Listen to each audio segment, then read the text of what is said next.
in the first qual sesh. After this, we've got about 45 minutes to an hour left of this session. We'll get into our Z group, our second qualifying group.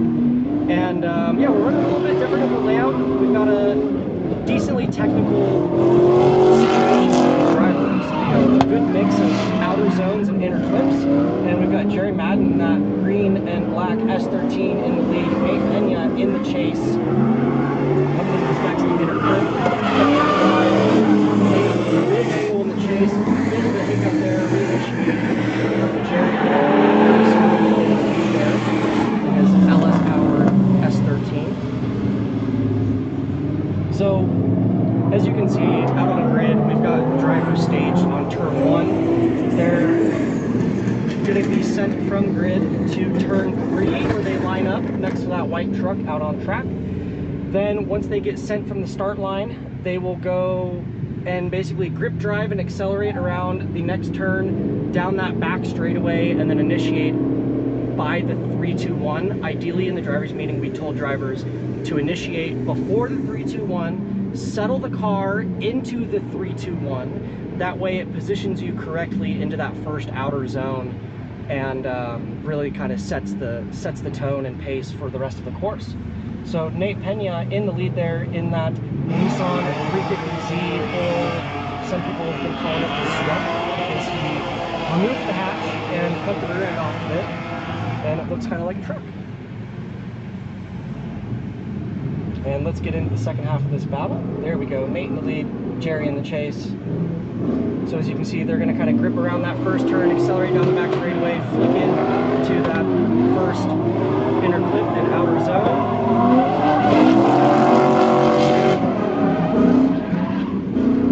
Nice snappy transition by both drivers, fluid lead line. Let's see Nate taking it out nice and wide. Nice reinitiation, that's exactly what we see. That straightaway, and so we told drivers that it is okay straightening and doing reinitiation there for that next touch and go. But if they can, kind of stay in the power band, stay on throttle, and almost do like a low angle, kind of like rolling burnout through that straightaway, that is also okay. We do not want to see drivers mangying that portion of that straightaway. So hopefully nobody gets docked points for doing that this afternoon.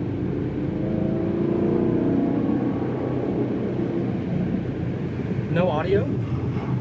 Oh man, did I just yap all of that? Do we have audio now, JB? Sweet. Well, I'm curious how much value is. I just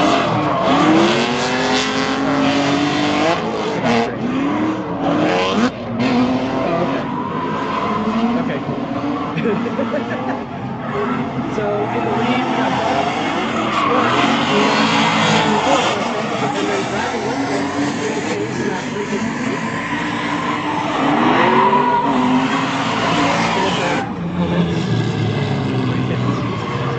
Kevlar door skills and quarter panels.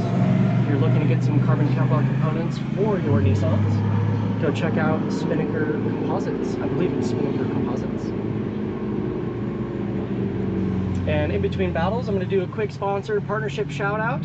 Thank you so much to Drift Japan for coming on board, Cage Kits, Fun Haver, NRG, Prisma Labs, Low Eye Media, Bonkers FPV, Race Club Fabrication, Society, Tire Agent, Race MG, Grim Graphics, and we also have Pit Lane Cafe and Juanita's out here supporting the drivers and staff and the whole community, supplying food and beverages and all the goodies to everybody. And brand new sponsor of Action Clutch. And also Action Clutch came on board this season. So big shout out to Action Clutch. Drivers are staged. Bradley's going to be in the lead, Doug in the chase. Let's get into the second half of this battle.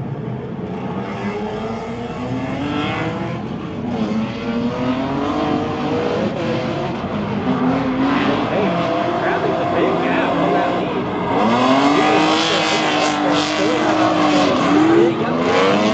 Angle there, snap transition, that flip. Looking great. Nice wide line. Perfect.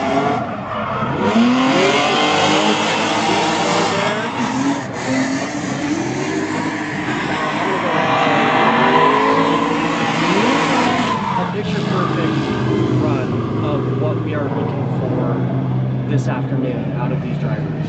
He was fluid, he was committed to the throttle, great momentum, little corrections, and was able to, you know, efficiently power out of, you know, right before that straightaway, the midpoint of the track.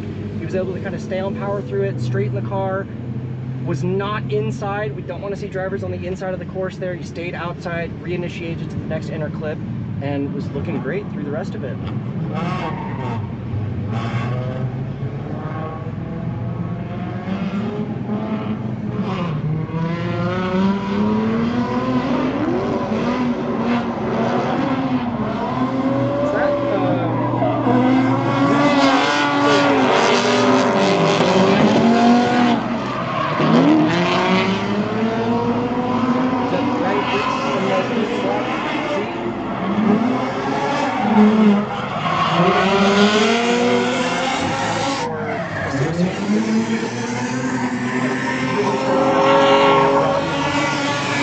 In the S13.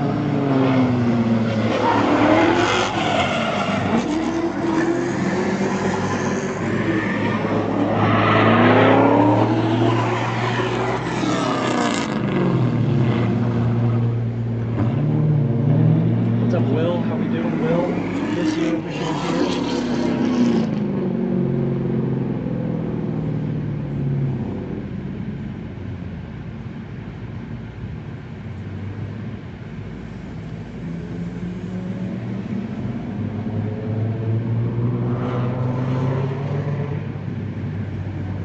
So we actually have a celeb driver today, Mr. Benkai Bruin. He is the owner of Drift Japan, one of our lead sponsors for the series. If you're unfamiliar, if you haven't heard, the winner of the 215 class for this season, as well as the winner of the 235 class of this season, both win a trip to Japan through Benkai's organization, Drift Japan. And they do, is it 8 or 10 days? 10-day tours to Japan where you fly out, tour different shops, go to different facilities, meet OG drivers, meet some celebs out there, go to some car meets, and then do a couple track days at like Bangkok and hopefully some other circuits. Drive some right-hand drive, spicy JDM cars.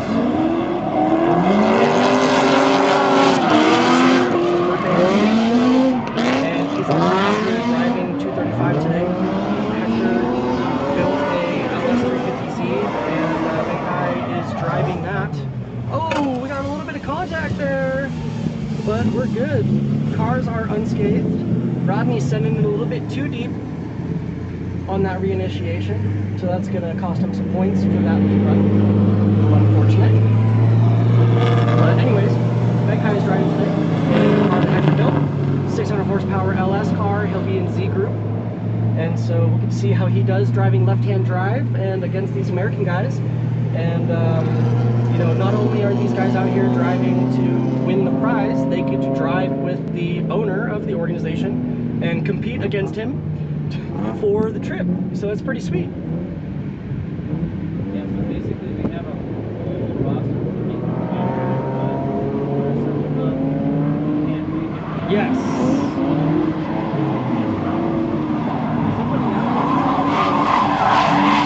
Are you on mic 2 now? Or are you mic'd up at all? Oh, okay. So yeah, so we did have a full roster of 32 drivers for this season. But due to this car stuff coming up, we understand not everybody can make it to September. And so when that happens, it kind of allows us to bring in some backup drivers essentially, or celeb drivers. And so Benkai is driving today in 235, making an appearance. We've also got Brandon Marina. He drives Hot Pit, and he's out here in his turbo E36. So he'll be a spicy guy out on the field in Z group. Or actually, no, he's supposed to be in A group.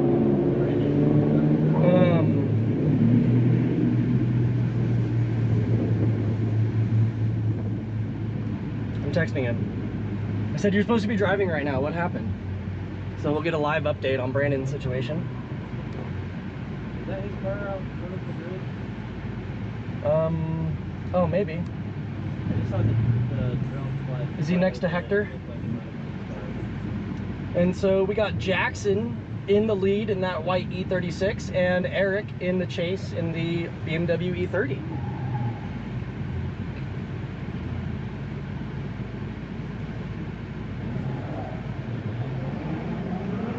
Let me see, do I see Brandon's car on grid? I think I do. Oh, of course it pauses right there. Oh yeah, he is on grid.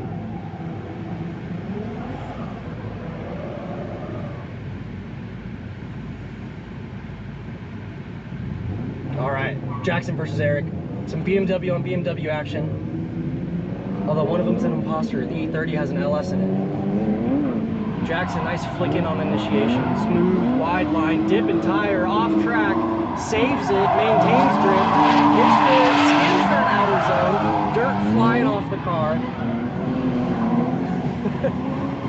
Good fill there, straightening out, and a nice fluid reinitiation, keeping that touch and go, transitioning out, nice and tight as he should.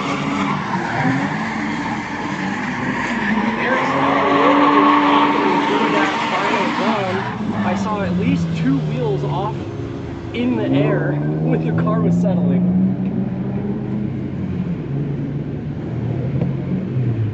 Chat, how are we doing? Thank you guys for tuning in. What's up? Let's get some messages going. Talk to me. Who are you guys rooting for? Where are you tuning in from? Thank you for following UDC. We appreciate the support. We appreciate the views and everything.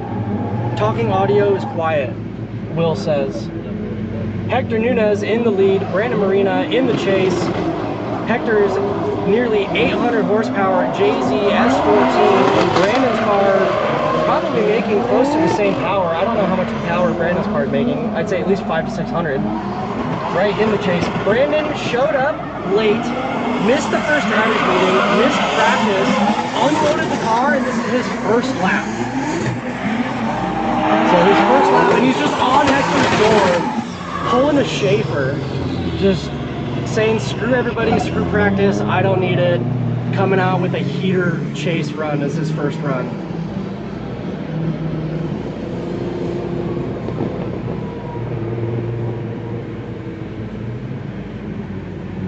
Love to see the boys out here having fun together. It's hot today. Would you say it's not as hot as yesterday, or how does this feel compared to yesterday, Caden? It's a little hotter today? Oh. Yeah, it's this is not the ocean breezy 70-degree weather that I'm used to. This is I'm baking out here, but thankfully we get the princess treatment and we're sitting in the RV with the AC on. So it's one perk of being the announcer. All right, and so they need to switch positions. They're getting back on the grid. Brandon's gonna be in the lead, Hector in the chase.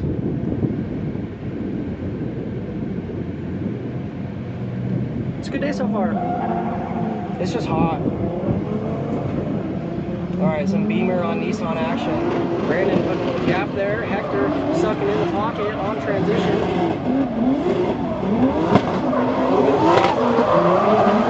Filling that outer zone.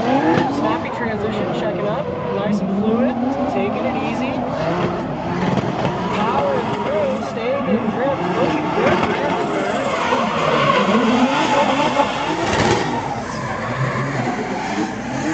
Beautiful.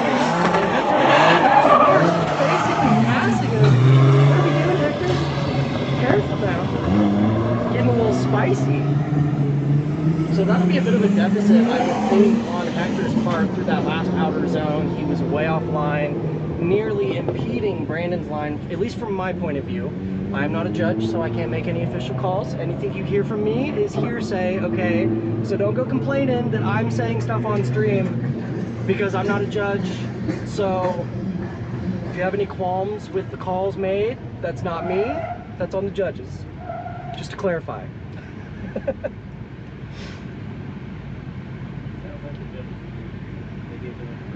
And Brandon got the win on that run. So up next we got some 350Z on 350Z action. I'm pretty sure Bradley's on nitrous. I can't recall though, his car's quick. Both cars are DE, I want to say. Still on our way to center. And so we sat down for like 40 minutes, one of the last events, and yapped on stream. Really informative, good information, super smart guy. And then Nate is long time goer. He's out back next year. Seen his Instagram videos. You know that the man drives on a weekly basis. He street drives that red car. They go out and do some California toge, and they're constantly getting seat time. I'd say that Nate drives the most out of a lot of people that I know. There we go, that's the words I'm searching for. Drift Zone Booking, what's up, brother? Yes, this is A group currently. This is our first qualifying session, first run group of the day that we're streaming. We did an hour-ish, hour and a half of practice before this, and we're getting right into comp for the day. So pretty smooth sailing. We had a stacked field going into today, and then a handful of drivers weren't able to make it or had car issues, and so we're down a few guys, but we're keeping the show rolling, and the people that are here, they're gonna get the points.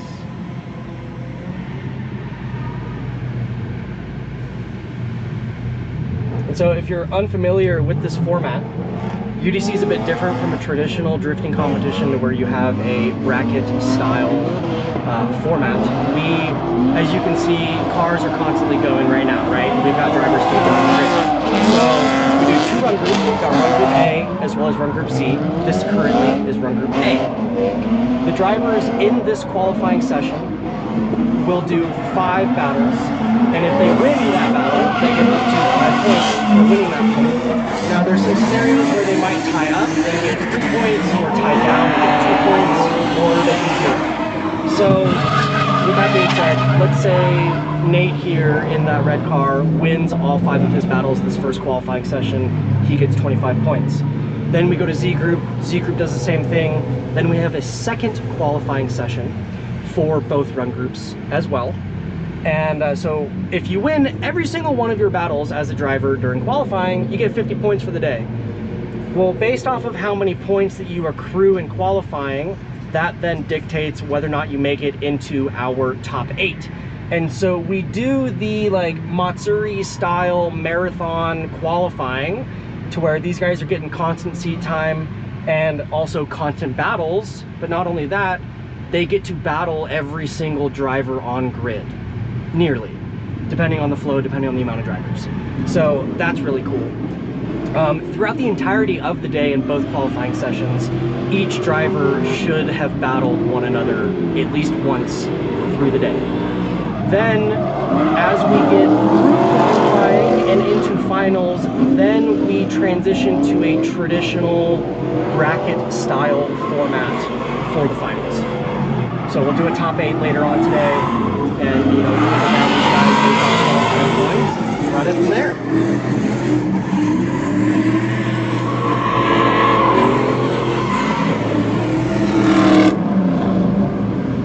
And if you have any other questions about what is going on, just send a message in the chat and I will do my best to figure out whatever you worry about. How can I help you?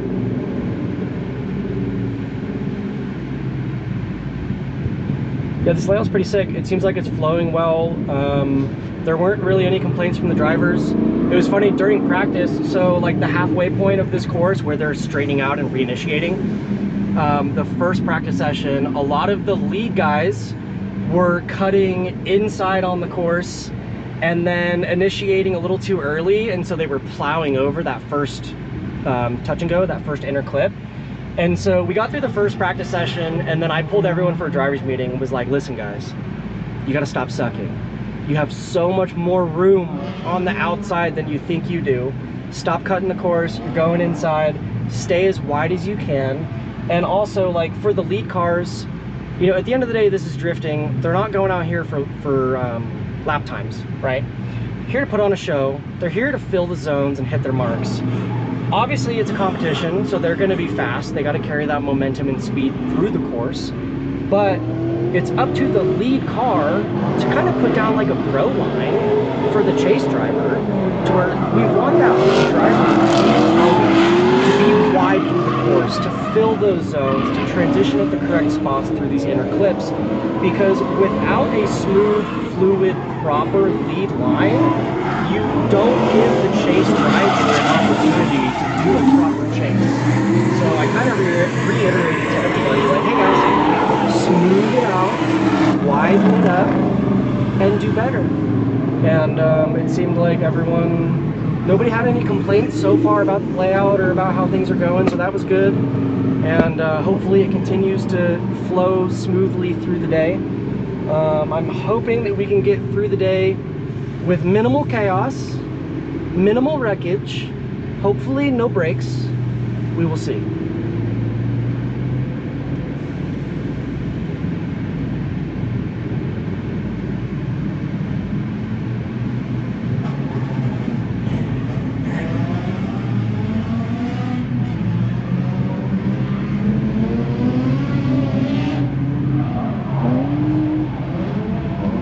Oh, and we got lead car way off track, in the dirt, throwing up some clouds. That is unfortunate for his points.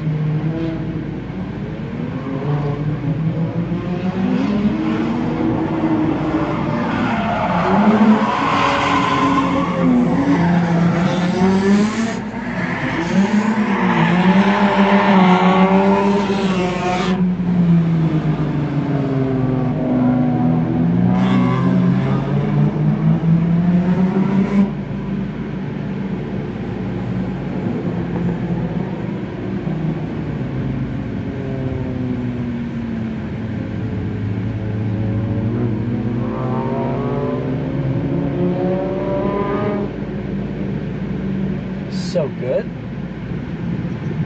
Hope everyone can keep their cars cool today. It's hot.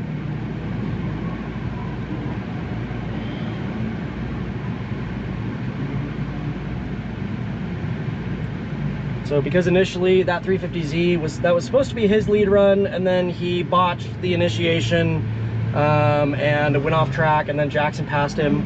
So now this is going to be Jackson's official lead run, and we'll get back into it. And then up next after this battle, we've got Mr. Rodney Smith and Eric Keckney.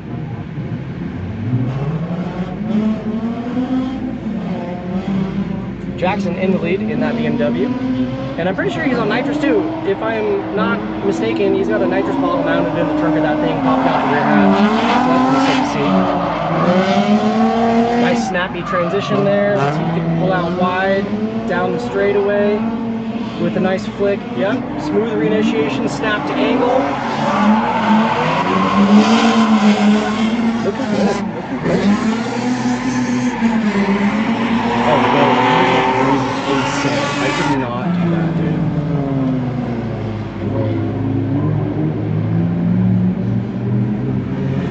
I could not do that. No, thank you.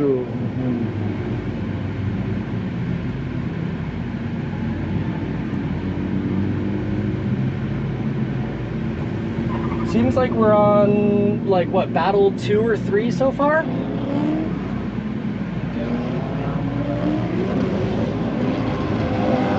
Sweet, Rodney with some speed on that initiation, coming in hot. Eric right there behind him. Rodney looking fluid. I gave him some critiques during practice on this next zone. Let's see if he follows through and makes that. Yep, nice and wide, smooth, fluid. Oh, a little bit too much. So now that is going to be the second time that he overcooks that.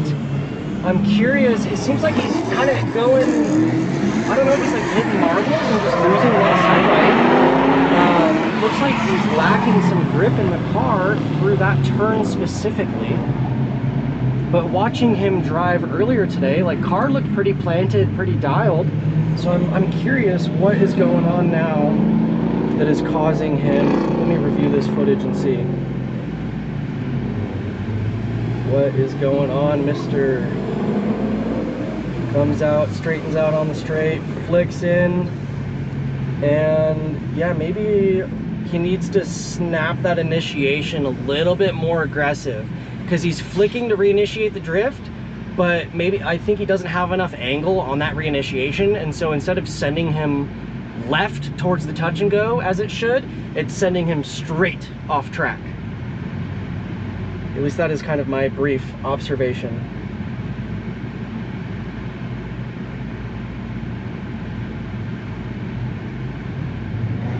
Yeah, he just wasn't pointed at the right spot. What's up, chat? How are we doing? Thank you guys for tuning in. Appreciate the support. Oh, and he's going off track. No! What are you doing with it? Eric with the fluid lead line there. Staying cool, calm, and collected. Taking it easy.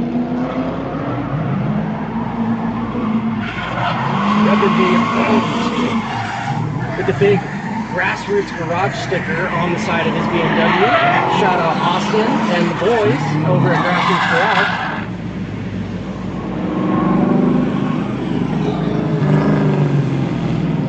And how are our points looking thus far? We've got Nate Pena and Eric Kegney with 10 points each.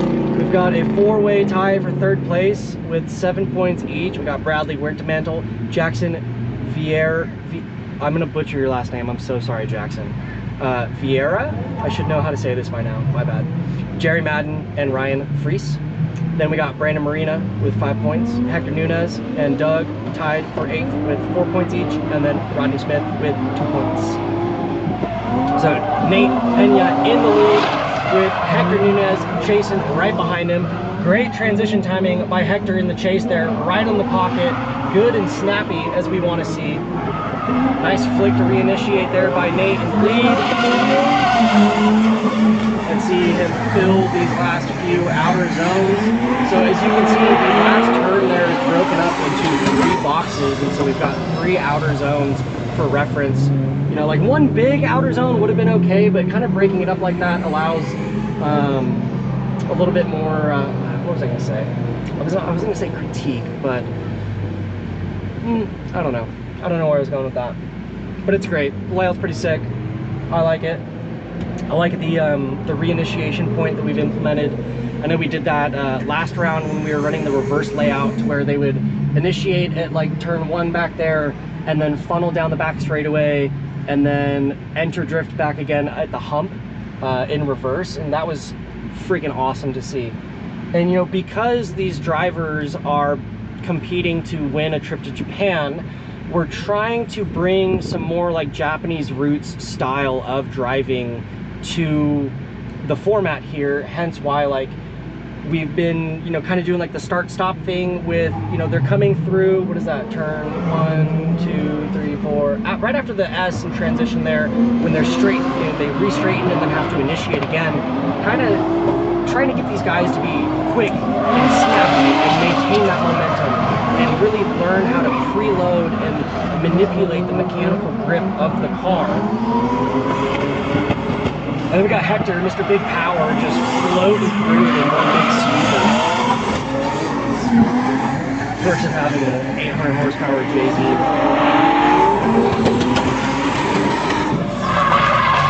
Yeah, that was a spicy run.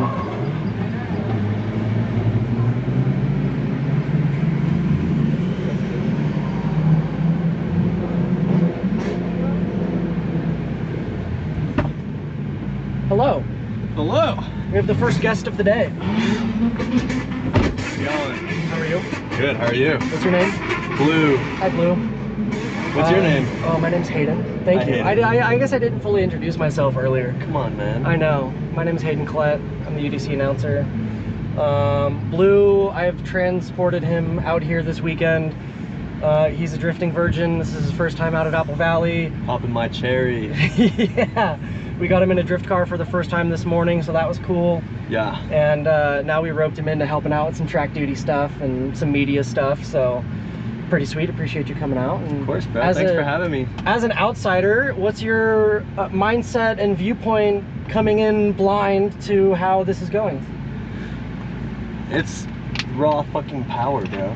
It's raw power and a lot of chaos, but it's like controlled chaos. Like when I was in the ride along, it was like, even though like the car is like moving, it's like the driver's just like walking the steering wheel like nothing. Yep. It's insane. And seeing people doing tandems like right up each other's asses. Yes. That's crazy. Yes. That takes so much skill. Yeah. Oh my gosh. Yeah. It's awesome. And like watching videos of, like, if you've never been in a drift car, watching videos of people drifting, it looks super chaotic and it looks like it would be violent in the car and that you're shaking around and everything. And then you go get in a drift car and it's smooth. Yeah. And it's fluid. Yeah. And it's just like, if the driver is driving properly, yeah, it's buttery, and like it's so much nicer than you would expect out of being in a race car getting thrashed around on the track. Yeah. Shout out Casey. Yep, big Thanks shout for out bringing Casey. me out. We love Casey. Yeah, Casey took him for. Casey was driving yesterday in 215. If you missed it, he's got the pink and green FRS, which will be sweet to see him finish out this season. And then he's going to be doing an LS swap in it.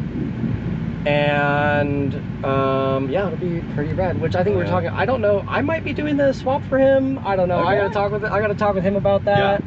Yeah. But his car will be getting an LS for next season, and ideally like full cage, and he'll be driving 235. Hell yeah. So that'll be cool. Hell yeah.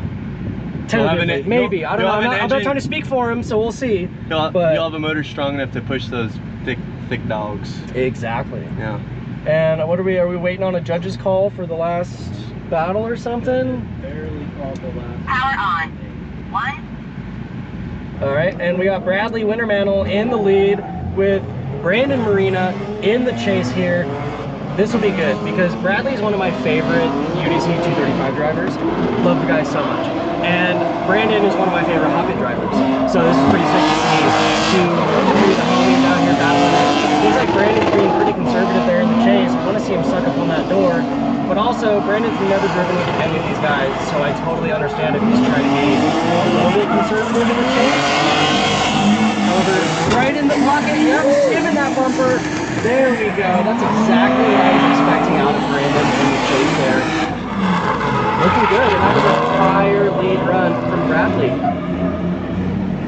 This is a good matchup. So knowing how far back your tires are relative to the edge of the track, and knowing how close you can get to the car in front of you, that's all just like knowing your car. Yep, knowing the car, muscle memory, and also seat time. Yeah. So like the more time you obviously spend in your car drifting, no matter your skill level, hopping in different vehicles can be tricky because you're learning proximity in any of these different cars.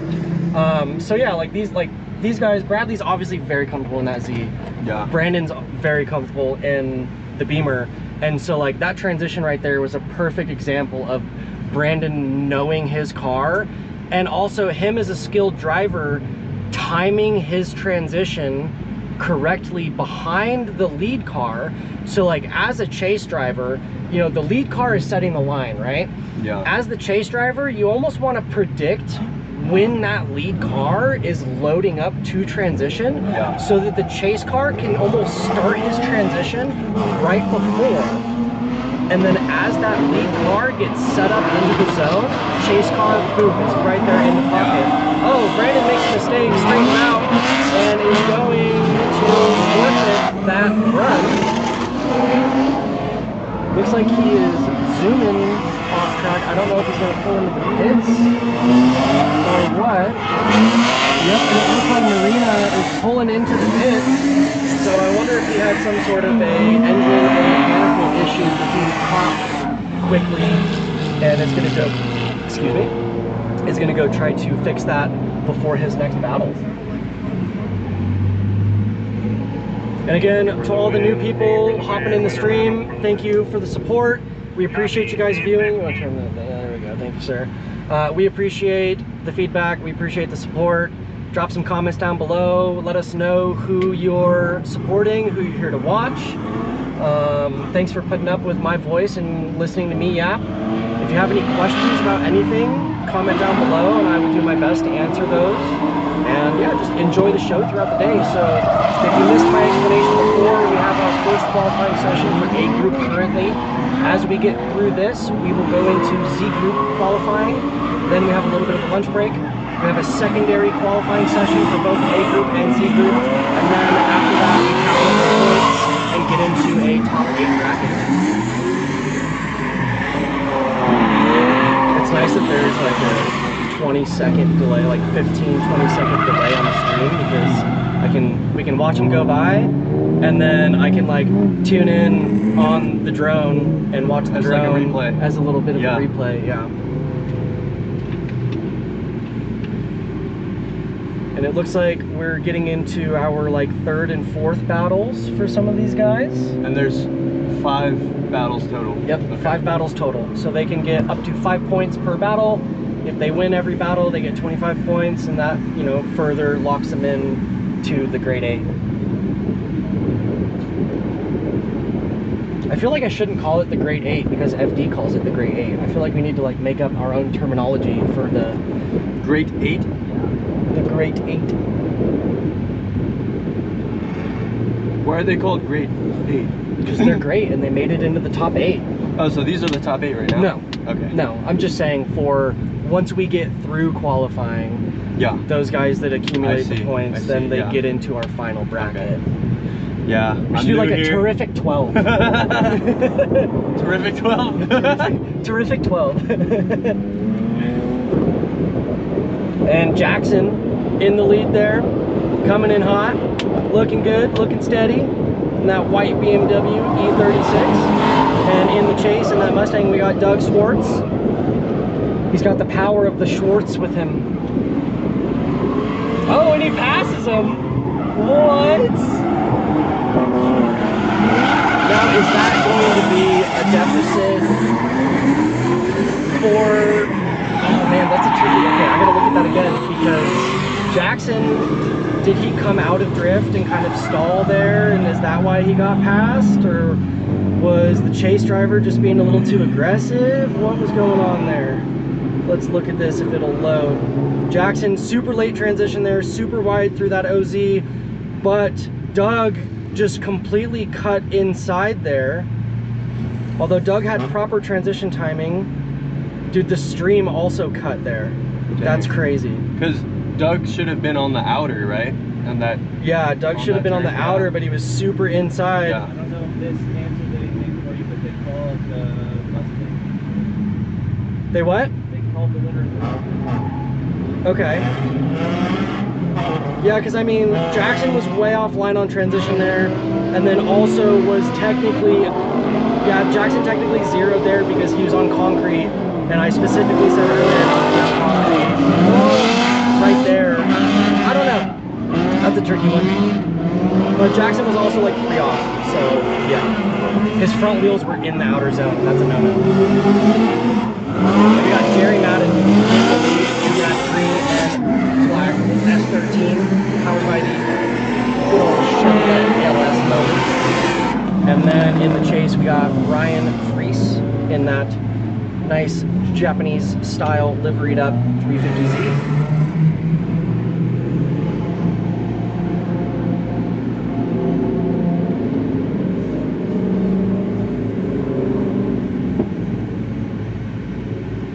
And this is a great community too. Yeah, everyone's so nice. Aside from the cars, everybody's super nice. This is my first time here. Everybody's been super welcoming. Good. If y'all are thinking about going to drift events, come to UDC. Yes. Here in Apple Valley. Yes, come to UDC. Come hang out with everybody. It's a great time. We're all family. We all love each other. Y'all kiss the homies goodnight. Mwah. Oh, who's that pulling up on the trailer? I wonder. Got a gray and green E36. Is that Ramton? No. Who is that? Is that Jay? Maybe. I don't know, we'll figure it out. Anyways, nice, good fluid initiation there. Oh, I jinxed it. He messed up. Jerry passing. He's gonna finish out the run. He said, "Screw your mistake." We're drifting.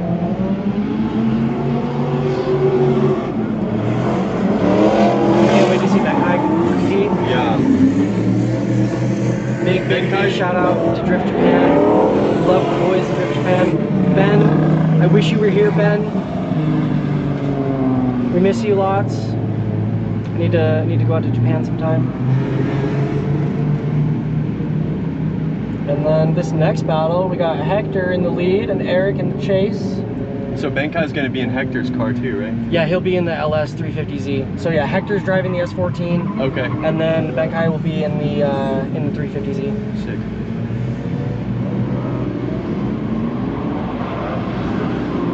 Nice fluid set to angle there by Hector. A bit shallow through that outer zone, kind of missing that OZ. But nice and wide there, good extension, powering through. Pretty shallow, and drove over that inner cliff. But a solid transition there and good fill of the last couple of hours.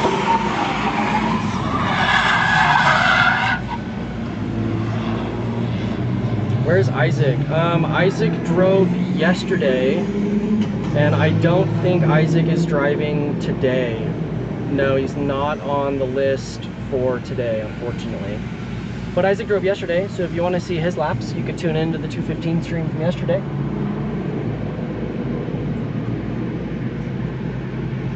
Who's announcing yesterday?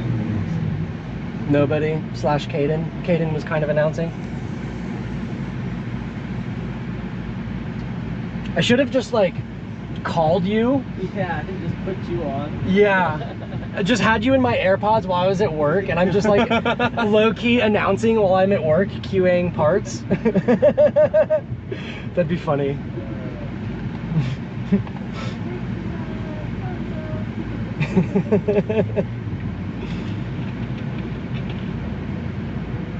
I like FaceTime you, Yeah, and we like we like broadcast the screen. Like, what is this, COVID times when we're like Zoom calling everything? Eric Hegney in the lead in the BMW, Hector in the chase in the 240 SX. Let's see, Eric kissing into that outer zone, not as deep as we'd like to see, but he still, you know, made a rear tire over the line. Looking good, pushing out wide there. Kind of a Monji. I don't know if I necessarily want to call that a Monji because it was so snappy. So I'm not gonna tell Eric, I'm not gonna call that a Monji. So but that looked good. That looked good. Yeah, that's about as far as we want to see with like a continuous flick there, because yeah, that was I liked that was saucy. Good job, Eric. That looked pretty baller. So why are there so many more backfires in a drift car? Because they're all straight piped and tuned, and a lot of these VQ cars got some pop and crackle goodness in them. When I was sitting over there on the mound, dude, just the sound of it, I could hear the pure machine. It was awesome. Yeah, they're so loud. During practice, Isaac drove by me in the pits and like ripped a U-turn, and I was like deafened by his straight piped VQ. And Nate Pena in the lead here in the 350Z, and Rodney Smith in the chase in the S13. Which, shout out Rodney, he said I could drive his car later, so I'm excited to drive an LS S13. That'll be cool. And I'm really curious why he started fighting the car the last couple laps. Nate, look at his fluid as ever. Locked in. He's got a big Bluetooth speaker ratchet strapped to his cage. I've shown you a couple of his videos. He street drives that car and they do the canyon runs and stuff. Oh, nice. Yeah. It's pretty sick. Shout out Controlled Chaos and Grassroots Garage. If you're in the 805 area or like Thousand Oaks and you need to, if you want to buy a 350Z, if you want to build a 350Z, if you need any work done on your VQ or fab work done on anything, hit up the boys over at Controlled Chaos and Grassroots Garage, and they will get you right. Also, if you're in Bakersfield, hit up Mr. Tim T-Bird. He's driving. He'll be in the next session at Power Nation Performance. The man is a wizard. So if you're in Bakersfield, you need any aftermarket goodies done or tuning or whatever, go hit up Tim at Power Nation Performance. What round are we on? 4th battle. Okay. I'm gonna go see if Bobby needs anything, but Sounds good. Thanks for tuning in with me. Yeah. I appreciate you. great to talk to you, Aiden. Yes, sir. I'll catch you in a bit. Rodney looking good on initiation there. Good speed. Nice and fluid. Locked in. Picking up the pieces. Nate just mirroring that so well. That was amazing execution in the chase. Great transition timing. Rodney doing exactly what he should there. Go, Nate getting aggressive around the bumper. Checks up. Almost rear ends him. And Rodney, kind of overcooks it. Oh, that is sad to see because Rodney had such a gangster lead run up until that transition to the last set of outer zone. And yet again, an amazing chase run by Mr. Pena.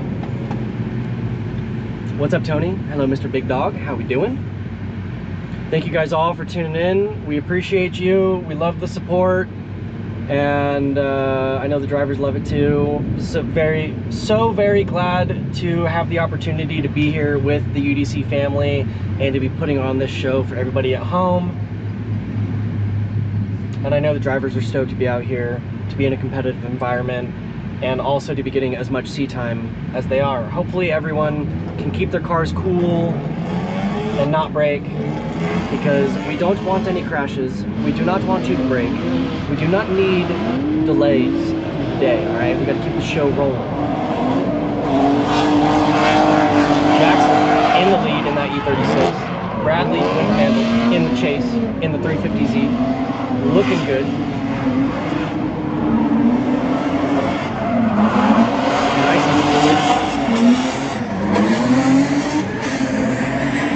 Both looking fine.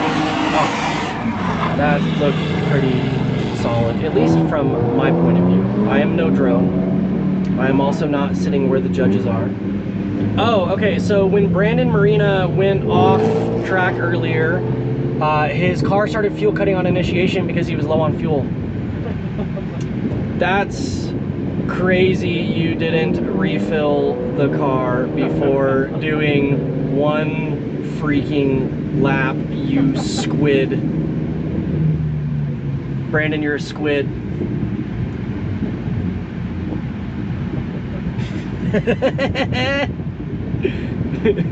We love you. We love Brandon. I gave him so much crap in the second drivers meeting. So he missed the first driving meeting. He showed up at the end of practice, missed practice. Thankfully, we did a secondary drivers meeting before this qualifying session. And he walked up and started saying some stuff about the layout, and I just put him on blast. I'm like, so listen, you're gonna be the one that shows up late, missed the drivers meeting, missed practice, and now you're gonna critique the layout? That's crazy. You should step over there. And everyone started, it was great. Everyone started laughing. And me and a couple guys just started just hounding on Brandon. But it's all love. It's all love.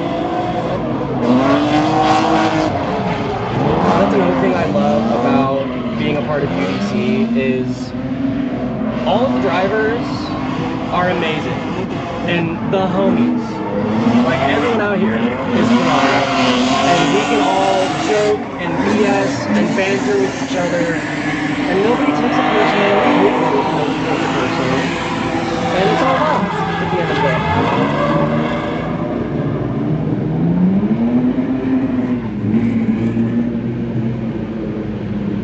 It's all love.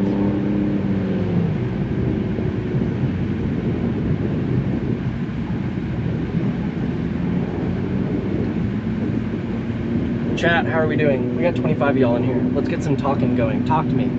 Talk to me. Use those little fingers and type out some goodies for me. You got any good jokes?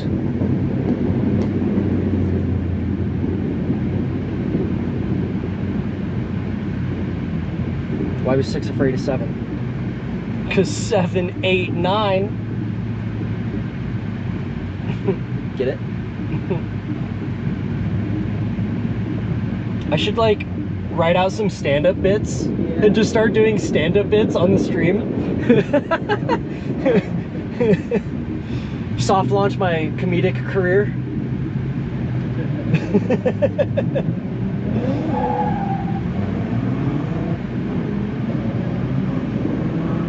Who's my favorite driver of the weekend? Honestly, so far, from what I've seen today, Bradley, Winter Mantle. Oh, look at that thing! Dirt dropping, but he's staying in it. That was pretty sick.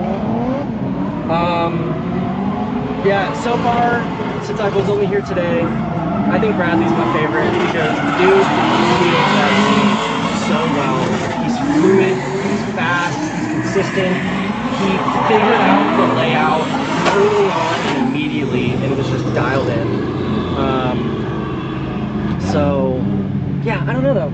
I think, yeah, so far, because this is only the first run group. So, I will have to fully answer that after Z group goes out, Will.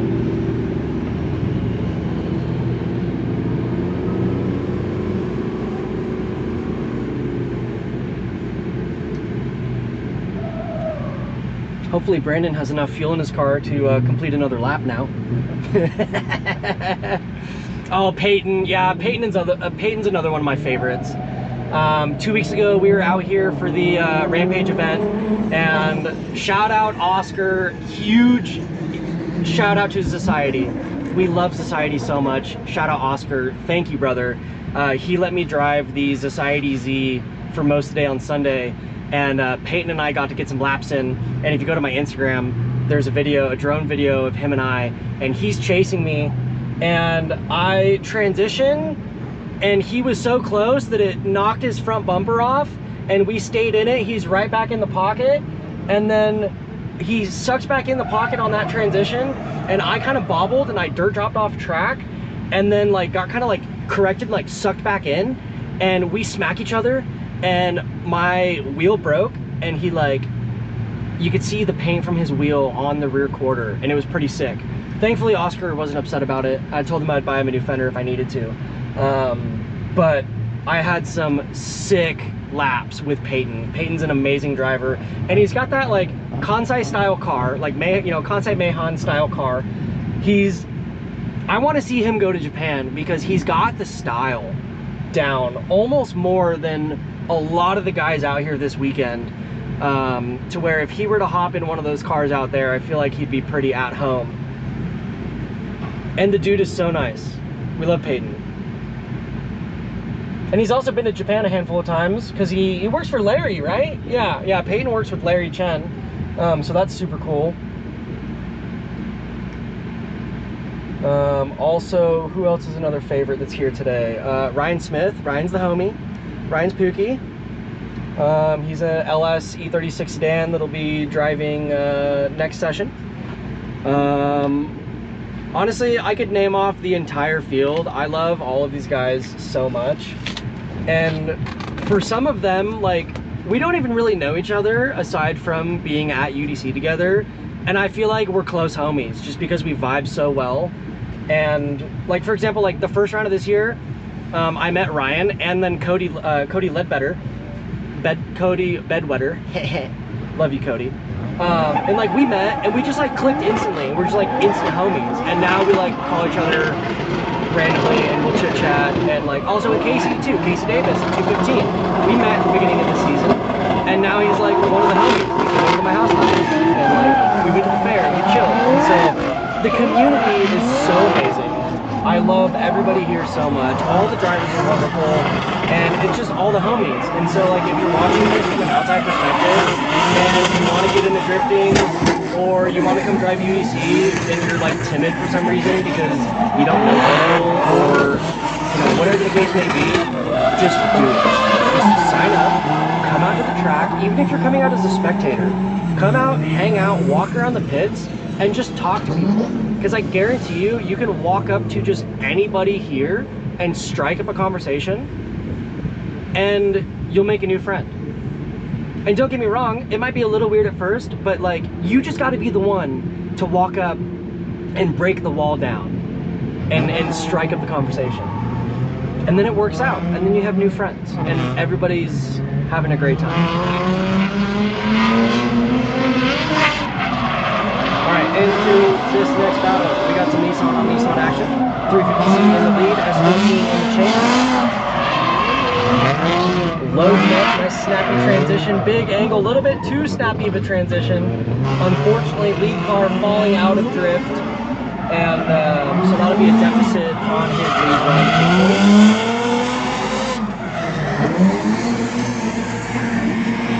You know, this is a pretty technical layout that we've set up to where if a driver is not online and if they make a mistake, they're going to be playing catch up for the next 2 zones to fully reset the car, and then ideally will be fluid from then on. But like, it's pretty easy to catch to where if they mess up an initiation, or if they're too shallow on one of the outer zones, it's going to then compromise them going into the next inner clip, or you know, through the next turn to fill the next zone. So it's pretty tricky. It's a pretty tricky layout. I haven't driven it yet. I will drive it at some point today, and then ideally be able to give some better feedback on how it feels. I unfortunately did not bring my car because I broke it 2 weeks ago. So that's great. So Group A is almost done with qualifying, and then we have Group Z going to grid within the next like 10 minutes.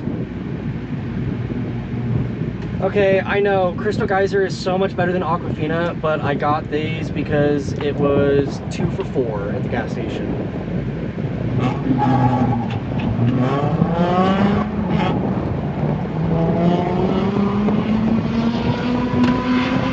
If you're out here at the track right now and you're watching the stream, this is your reminder to drink water. Hydrate yourself, sit in the shade. What happened there with Hector? Why did you shut it down? No! What are you doing?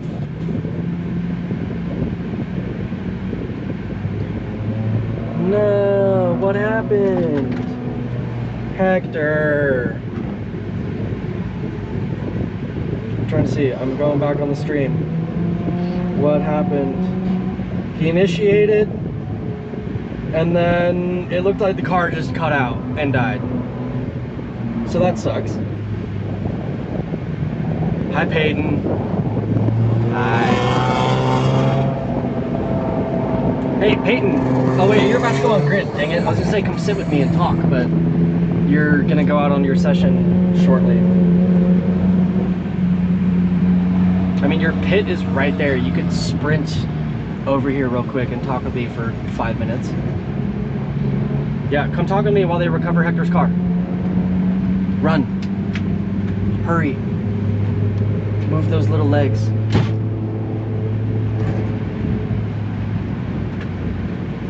And while we have a little bit of downtime, while we have a second, while they recover Hector's vehicle and tow it off track, another shout out to our sponsors and partners for this season.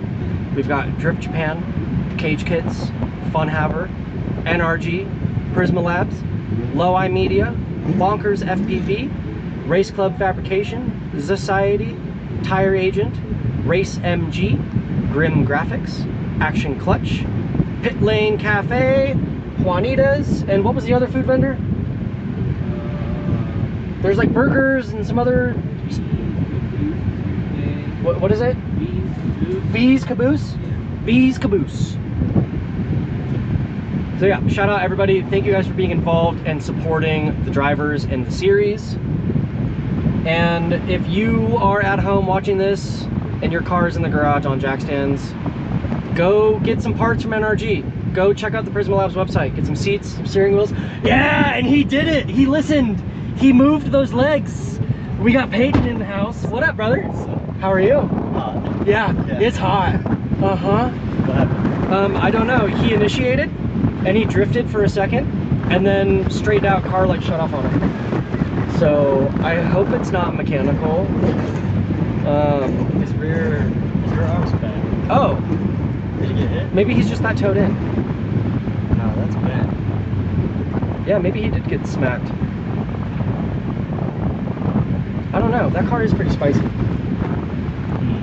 Okay, I didn't really see your practice laps this morning. Oh, I only did 2. Okay. I did 2 laps. And Oh, because the fuel pump issue. All right, so give a breakdown of your morning so far to the chat. I've seen the car in 2 weeks. Show up, fuel pump stopped working. There was a loose, some wiring on the top hat. I just zip tied it, it works. Sick. Zip tied it at an angle. I don't know. I built a water sprayer from a radiator. Nice. So I just get practice to do that. Not enough water. You don't need practice. Yeah, it's fine. It's Yeah. AVS, I drive everything. Exactly. Exactly. It just don't suck. Yeah, and then put my body kit on. I showed up on 255s, so I changed those. Yep, can't run 255s, especially not in a 235, no. Yeah. Got 2 laps, and that's it. All right. Car gets hot after 2 laps. That's all I need is 2. Yep, all you need is 2, and then it'll cool down in grid, and then you're good. Yeah, I got water sprayers. And so what's a breakdown on your vehicle? What's done to it? What's your setup? Fully built KA. Stock, well, stock head, built everything. Gary G3660 makes 386. 386, that's rowdy. 369 torque. Mm-hmm. Could make 4, but the head is stock, so we just Yeah, keep it. chilled a little bit. I have the rev limiter set pretty low for safety. Crank's balanced, so it's like, you'll hear it. Yeah. It gets up there. Yeah, I mean, I rode along in it, Yeah. and that car feels so good. Torquey, it's nice. Yeah, It's good. it made me want that. Like, I want a replica of your car, because it feels so good. It's alright. You want a Corvette? Nah. Just kidding. I like a little 4-banger. Yeah. Sounds good. Mhm. It's got this. It's got the sauce. What's your suspension setup? I got Fields. I got 9K front, 5K rear. So Oh, it's nice, grippy. Mm-hmm. I got ISR rear arms, just front stock control arms. Sick. Heat maker knuckles. Just a heat maker knuckle? Simple. Yeah. 3-inch laser up front. Yup. OG setup. It's simple. It's not literally nothing's crazy besides the motor's simple. Yeah. It's just, Do you still street that car or no? I have plates coming. Yeah. Once you paint it fully, you're gonna street it. Legally plates. Yeah. Coming. Yeah. Yeah. Yeah. Nice. From Arizona. Yeah. Perfect. After this round, I'm refreshing the car, painting it. What color? Oh, It's secret. purple painted. It's faded to black, so it's the same purple but faded to black. Like half and half? Sick. But like, good fade, not like a solid. Right. straight. Okay, I'm glad that you're gonna do a Oh, good yeah. fade. Livery is gonna happen because it kind of ties in fade. Mhm. But nah, I don't have one in mind. Sick. It's gonna be a team logo and sponsors and all that. What's your team? Auto Club Bliss. Auto Club Bliss. Bliss. I like that. Bliss. Bliss logo. That's Back cool. windshield. Bliss. Yeah. 1 month, dude. Website's dropping. Oh. You gonna have some merch and some goodies or what? All right. All right. Just wait. I'll have to get some goodies. Put some stickers on my seat. Tag me with the proximity on transition. It's funny seeing that car hop into this outer Yeah, zone. it's weird. I don't know. It looks weird to drive. I think I overheard him saying earlier that he like had softened it up and it felt weird, and then he tightened it up and it felt. He's been kind of like going through different suspension settings, trying to get it more dialed in. But it's very interesting that it's just he's It bounces jumping the car everywhere. Yeah, it's into sick. the outer. How's the driving? I haven't really. Driving's good, better now. Better now through this session. Yeah, I haven't really watched. I've been hiding. Since I like yelled at everybody earlier to stay wide, everyone started doing that, and it looks so much better. At least for the most part. Good. Yeah, I got 1 lead, but solo, and then 1 chase. Chase went great. Good. Real good. Good. I already scraped someone's bumper, but my Sick. bumper was perfect. You gotta get up on Benkai. Oh yeah. Uh-huh. Oh yeah. Uh-huh. I'm waiting for him. He's been talking smack already. I know. He's funny. He's hilarious. He's one of my favorite people. Yeah. Cagney putting a gap on the lead there.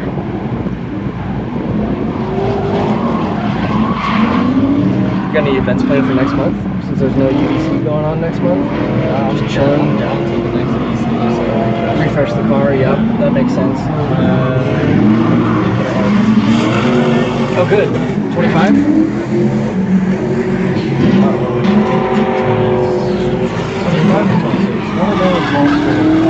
I think it's the 25 box. Yeah. So Yeah. I'll do that. Hopefully. Nice. 2 transmissions down and Right. That's this brutal. one I can click third here. I want to, but I'm not. I'm not risking it because I want to send in party laps later. When I'm I told Benka he could drive my car, and I told you you could drive my car. So Oh yeah, that's right. Oh, I forgot. Oh, Yeah, thank you. it's time. I'm so down. I don't care if the tires are bald. You guys can send it. Yeah, yeah, whatever. Yeah. Whatever. I'll toss you a couple bucks for tire, I don't care. I don't care. I almost brought a set of 265s to like try to throw in somebody's car. But I was like, ah, no, Oh, dude, no. you're running in 235. It's a comp day. It's a fun comp day. Yeah. How much battles are left? I feel like everyone's done a lot. Yeah, we're on like the last set of, we should be on like the last set of battles. Yeah, because Nate and Eric are tied with 20 points each. Bradley's in third with 17, Jerry with 12, tied with Brandon. Cool. Dang, Hector only has 9 points. That's crazy. Too much work. Yeah, a little bit. 235. Dude, I'm gonna go back to my IS 300. I want like a 350 horsepower.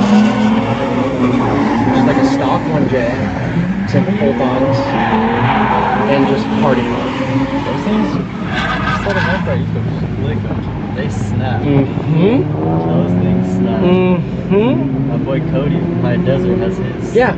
Yeah. He's got his money. I'm contemplating selling the vet to get another IS. That'd be sick. Yeah. And I also need to finish my Z. I'm building a 2J. It's in the trunk of my Honda right now. Sick. I got a 2J block. Sick. Hell yeah. Yeah. So, For next year or what? it's gonna be a slow build. Yeah. I'm just bored. I like building. I built that motor, so it's like, what next? It's just, Right. It's done. It Tinker. works. Yeah. Mhm. Now everything is cosmetic and. That's when I had my shop. I had at one point like 5 different engine stands, and I had an M50, an N54, an LS, a JZ, and a 13B all lined up on the wall together. And I'm like, I have like almost every variant. Oh, and I have 2 boxer motors in my house. So like every like family of engine that you could think of. Then you got a bed. Yeah. Those things are party motors. It's fun. It's easy. It works. Yeah, the wheelbase is perfect for everything. So I'm kind of bored of it though.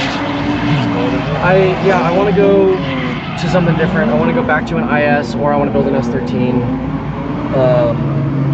I kind of want to try out like the KAT route, or even do like a K-series build. I don't know. Fuel beams. Not kidding. A boosted beams in the S300. Better than SR. KA's I real God's agree. motor. I agree. You can do the same thing. Same thing as SR, but You know cheaper. KAs make more torque, Oh yeah. and they're so much cheaper. Oh yeah. Yeah. I got my block for $200. Damn. Didn't even. I just honed it to clean it. Sick. That's it. Sick. SR blocks are what, $1,000, $500? At least. Yeah. And then they're roached. Yeah. Yeah. You don't got lifters in a kit. You don't got like. So I was just about to ask, because I know that it's common with SRs to, have lifter issues and rocker issues, right? The only time I had motor issues was me blowing it up by not putting it on it. Oh, okay. All right. But other than that, every like issue I've had with the car involved like my fuel pump or like a bad wire. And then is the KA, is it like a shim bucket style head? Yeah.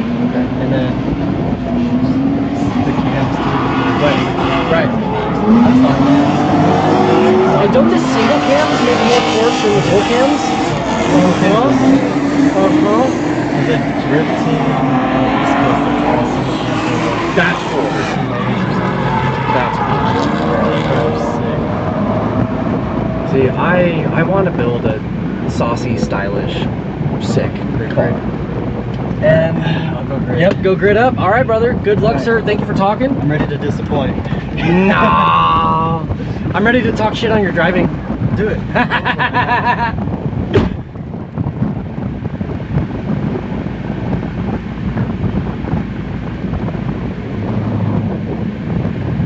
Hello from Driftland, Scotland. We like to drink. Keep high. Heck yeah, what's up, dude? Thanks for tuning in. Appreciate you. What's up, Boats? How we doing, baby? League of Lifting, what's up, brother? Good to see you again. Thanks for tuning in. And we have concluded A group. Oh, we got like 2 more battles on A group. Okay, and then we're getting straight into Z group. So stay tuned.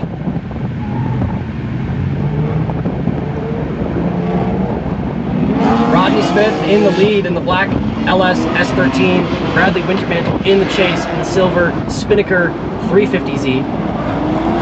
Rodney seemed like he was kind of fighting the car a little bit earlier in the session. Let's see if he can hold it together for this last battle. And Bradley looking consistent in the chase there, right on him. Good flick into that touch and go.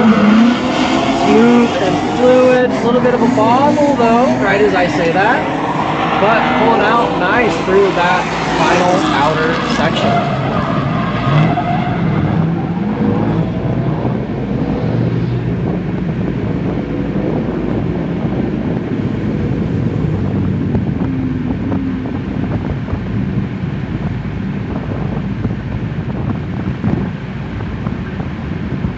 And we're sending the next battle back to back. We should do this for the next session. And just like hot lap the battles. Maybe, I don't know. No, that'll get confusing with judging. Oh, 350Z overcooks it on initiation, spins out. Brandon Marina is a smoke show there in that turbo BMW E36. Big angle from that Weissfab kit up front.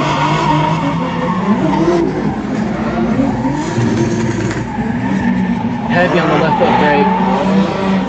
All the wheel speed.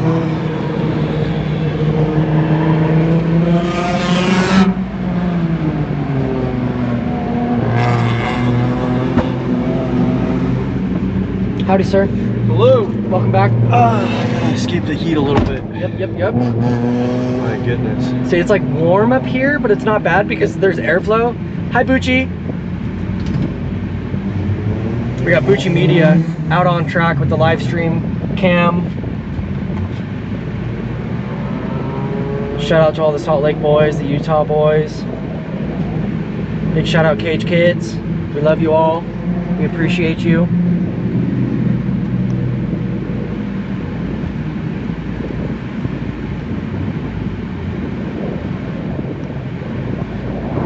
So we're just about getting ready for Group Z? Yep, this is the last battle of Group A qualifying, the first session of qualifying, and we now are about to transition into our Z group for their first qualifying session. If you are unfamiliar with the format of UDC, if you're just tuning in for the first time, we did our practice this morning for all the drivers. We have 2 run groups of drivers split up. I think there's about 2, 4, 6, 8, 10 to 12 drivers per run group today. Run group A, run group Z. They come out, we do not do a traditional bracketry format for the entirety of competition. So these guys come out for their qualifying session. They get 5 battles per session. And in those battles, they can win up to 5 points. So they come out for qualifying, they get 10 laps, 5 battles, they get their points. We get to the next run group, they do the same thing. We do 2 qualifying sessions, so the drivers, let's say if you go out and you ace every single battle, you get 50 points, and that locks you in to the top 8 that we do. Now, we do this kind of hot lap format for qualifying, and then for the finals today, we go down to a top 8 bracket that is a traditional bracket style format where they battle, you know, head to head, and it's an elimination format. So that's a brief summary if you're unfamiliar with the format. Now, if your ears are perked up at the thought of how we run things here and you're interested in driving, go to the Ultimate Drifting Challenge website or hit up the Instagram and sign up. I know that 235 registration is closed because we required a seasonal commitment for that this year. But if you want to come out and drive 215, then hit us up.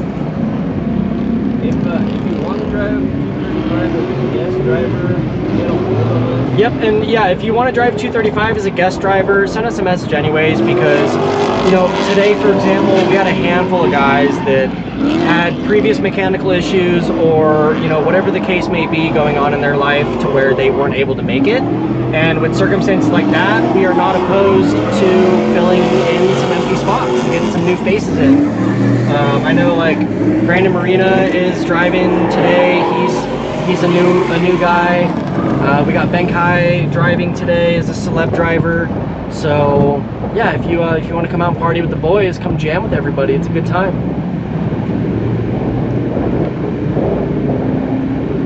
It's just hot. It's so hot out here. It's really hot. Thankfully, there's a bit of a breeze though, so it's not too atrocious. But it is so hot. I do not like it. I prefer my breezy 70-degree coastal weather. Yeah. But being out here for this, it's worth it. Yeah, it is. It's worth it. It is. If it wasn't for this, I would never come out here. Ever. Smack dab in the middle of the desert. Yeah, yeah. Mm-hmm. Yep. 2 miles down a dirt road.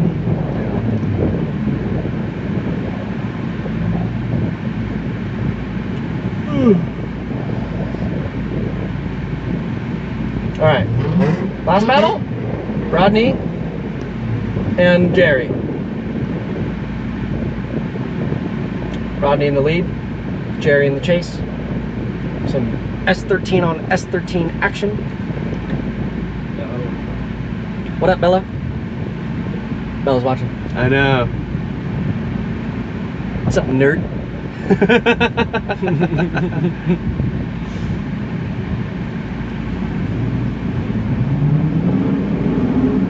Oh, Schaefer just texted me. Yes, you should come hang out.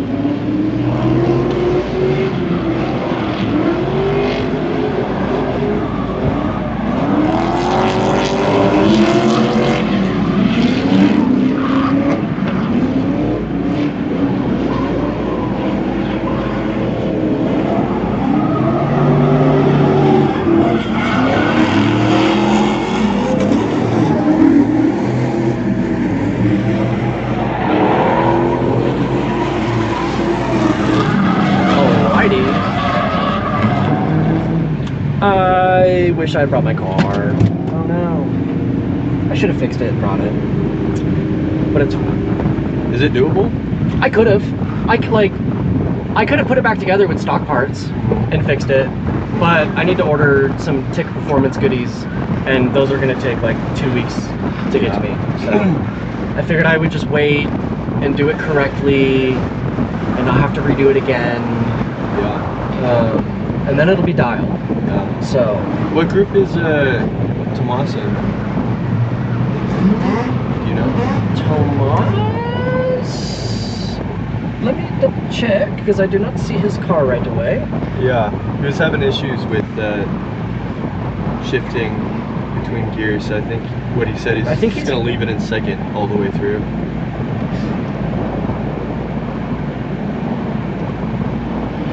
Why is Tomas not on the list that I have? Oh, yes, he is. He's in Z group. Okay. I'm just blind. Why is Brandon battling Benkai? he did a good battle. There's nobody from A. Oh, perfect. This is going to be spicy.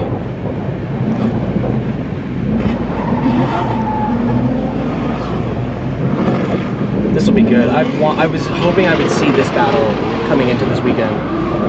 Brandon, nice snap to angle on initiation. Big smoke there. Can he push out? Yep, and he fills that outer zone. Benkai on his door there through the smoke, transitioning now, sucking right back into the pocket. Looking good. Carrying that momentum. Big wide sweep by Brandon in the lead, and Benkai is right there with him. This is the aggression that we need to be seeing from 235. Here we go, door to door. It's like a switch was flipped. And they're just going ham. Love to see it. There we go. That was good. Is there ever any issue with people being too aggressive? There can be, yeah. Like if the chase driver is too aggressive and like pushing up, you know. Yeah. Because the chase driver should not impede the lead car. Right. It is up to the chase driver to mirror and mimic the lead line. Right. However, the lead car can also be over aggressive and like, you know, let's say on the straightaway right here on the reinitiation, right? Yeah. If the lead car was too aggressive and too fast and initiated late and overcooked it, into the dirt, offline. Yeah. Right. Or like coming in hot, too much wheel speed through this last outer zone and like cooks the tires and then they spin out. Yeah. So yeah, you can definitely be overly aggressive in either position. But at the same time, we want to see the spiciness. Yeah, finding that fine balance between like being almost too aggressive but not literally not touching the other car. Right. Yeah. And it's a razor's edge, and like you have to be 10/10ths committed. Yeah. Because if you're not, then you're offline or you're screwing up and you're not doing what you should be.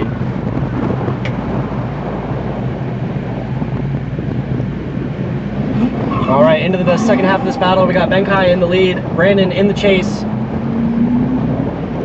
Let's see Brandon script the door of that 350Z. Benkai very fluid on that initiation, minimal direction from those front wheels. I can see, oh, and the hatch pops open a little bit, giving a little wave to Brandon in the chase. Looking good, looking good. Brandon sticking right there in the pocket, even through that little, you know, straightaway. Benkai with a big angle there on. There we go. Oh yeah. Good job, boys. Oh yeah. This is my favorite battle of the day so far. Yeah, this is one of the best runs I've seen. Yep. Yeah. Oh, that was great. That was awesome.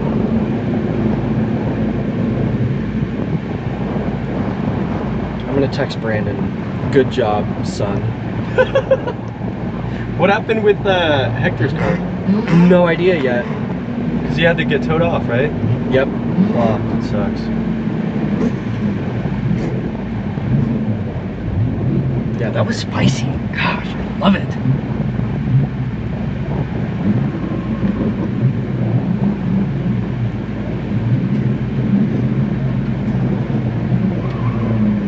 What is Brandon doing? He's in the wrong class.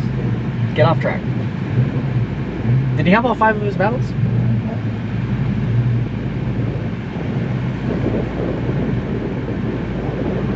Up the water and then these over here.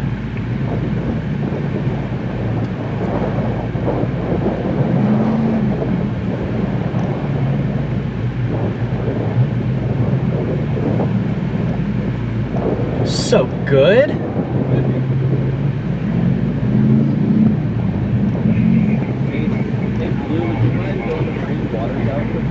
Yeah. All right. See you in a moment. All right. Get back to work, boy. Okay, we got a little delay going on before starting this next session. Everyone's getting some waters, getting in position. Drivers are out on grid.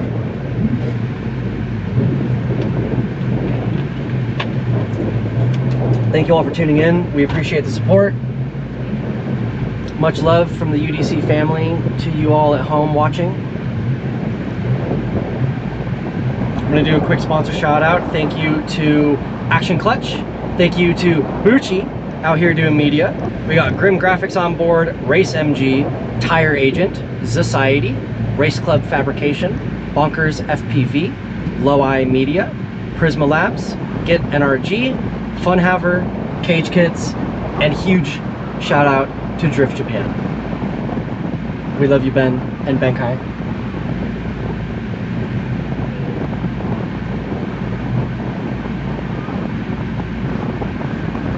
Okay, we got a couple drivers going up. We got Mr. Tim T-Bird in the G35 and Joe in the 350Z.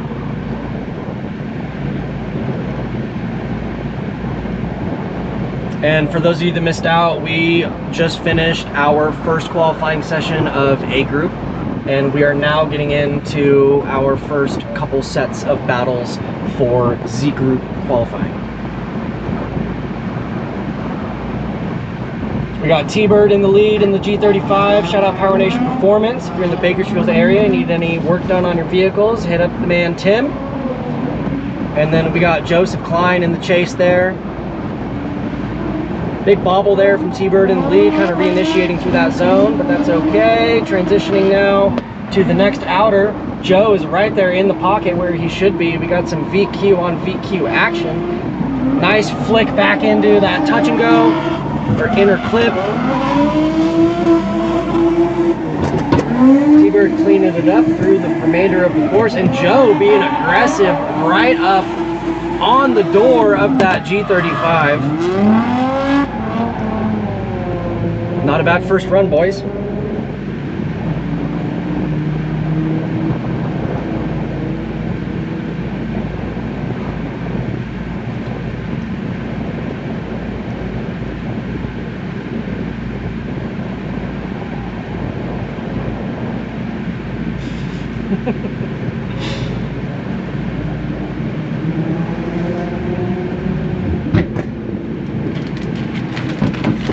What's that? What is this? Oh, we got some snacks. Very Berry Bites. Some rice. Oh, okay. We're gonna do a review on the stream live. Very Berry Bites. Drizzled deliciousness. Smells very delicious.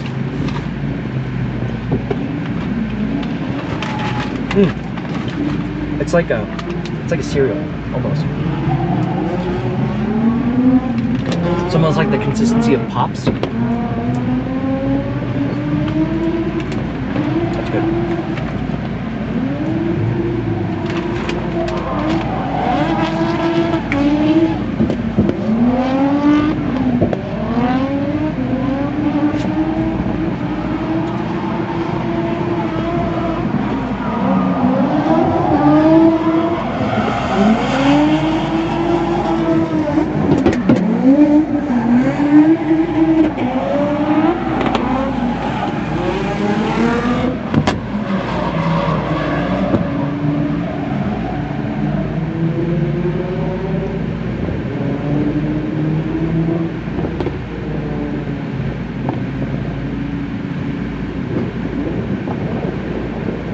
Chat, how are we doing? What are you guys up to today? Where are you at? Where are you tuning in from? So the judges are in the house right off the straightaway, overlooking the course. And we got, I think, Russ, Josh, and Bobby judging today.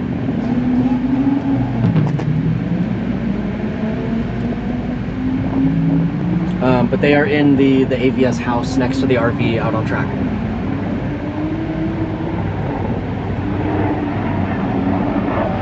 Oh, we got two Blackhawks doing a low flyby. That's sick. Get the camera. Mom, get the camera. That was cool.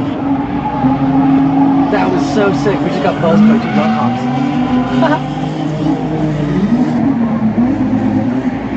Jason's in Colorado. Nice.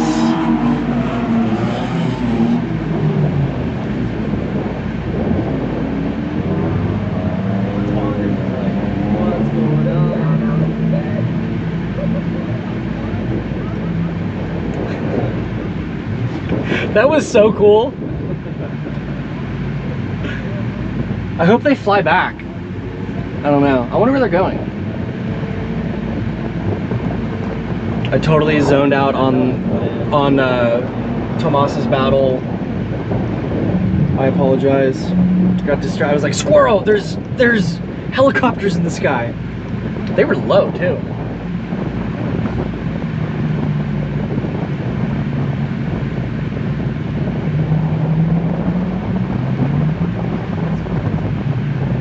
So gentleman in the lead in the E36. It's Ome? Yeah, Ome? That's how I say it? Cool. We got Ome in the lead and Tomas in the chase. The boys. Some E36 versus 350Z. Both of them looking stylish with the black and chrome. Love it.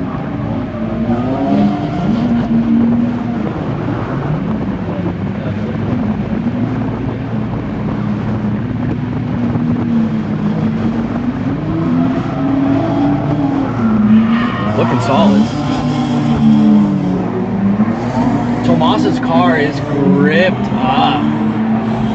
I can hear him fighting it.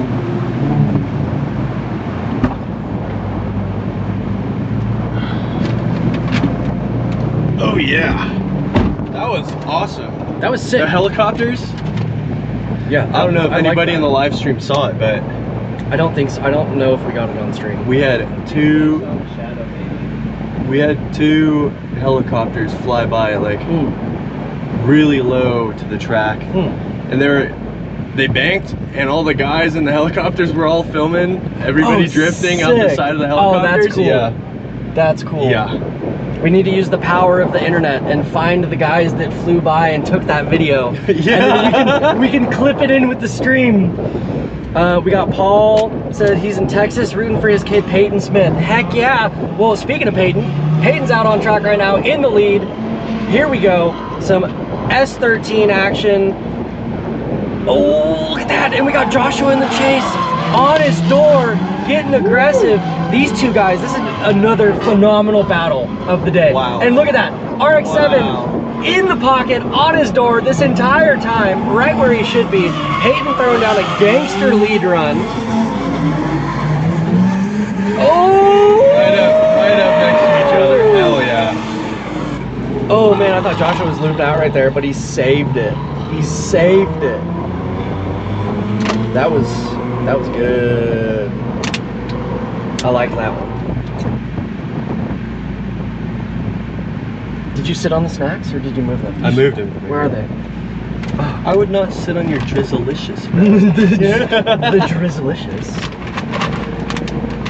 Quick shout out, 8080, please give me a Porsche. Please. I need one, man.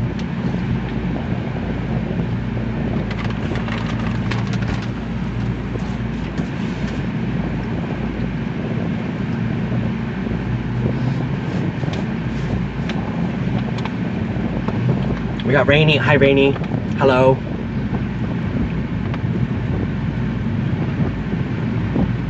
All right, let's see the second half of this battle. Let's see if Peyton can be as aggressive as Joseph was. Or sorry, Joshua. Sorry, Joshua. Let's get it, boys. And surprisingly enough, that RX-7 has a VQ swapped in it. Boom. And look Door at to that. door. Oh yeah, same proximity. Oh, mirroring. Oh, and Peyton checks up and straightens on transition. No! That literally, they literally have the same exact run right now as before, except Peyton made a mistake there on transition. And oh yes! Get it, get it, get it! Oh please! The bumper stayed on. Oh man, that Just was clipped it. saucy. Oh, I love to see it. If we were doing one more times, that would almost be a one more time. But Peyton did mess up. Got a little greedy there. Yeah. Oh, that was good. We Who's got up next? Some We got, solid runs out of Z class here. Yeah, yeah. We got Benkai in the lead and Dakota in the chase. Some Z on Z action. One of them's making 600 horsepower in the lead with the LS, and the chase car is a stock motor.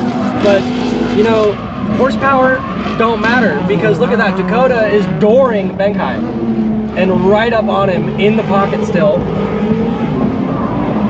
It looks like they might have flipped wheels back up there. I think they might have had some contact. Dakota getting a little too aggressive there, throwing it around, but he maintains, stays in it. Woo! Woo hoo hoo! Let's get it. Lots of aggression from Yeah. Z class. Yeah. Love to see Both it. these drivers pushing those cars. Yeah. Yeah, no, this is good. How are we doing on schedule, Caden? I guess we're like a little behind, huh? Half hour? That's not too bad. That's not terrible. Oh man, I'm looking at myself on stream. I'm red. I got burned. Yeah. I got a lot of. Oh Yeah, man. That's what I was showing those pictures to you for. Oh shoot. It's terrible.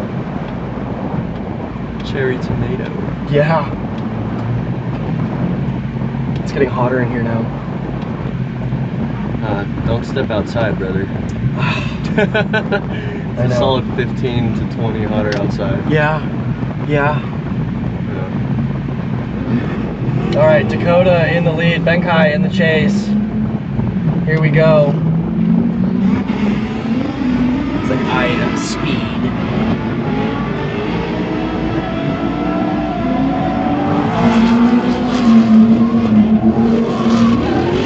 Beautiful. Saucy. Dakota looking solid and fluid in the lead, and Benkai is right there mirroring him identically in the chase. Putting that beast of a Z right where it should be. Yeah, boy. And Dakota throwing down a heater of a lead. Nice. Love to see it.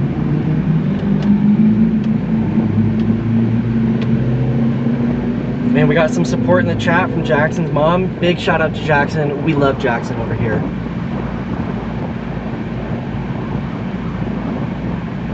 I haven't driven with Jackson in so long, but I think him and I have done laps back to like 2020, 2021 maybe? 2021 I think I drove with it. Yeah, 2021, 2022-ish time frame.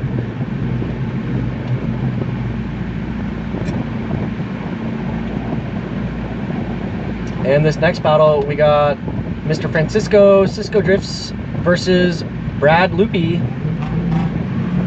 I love Brad's S13. That's one of my favorite cars that's enrolled in UDC right now. Oh, what happened? Oh no.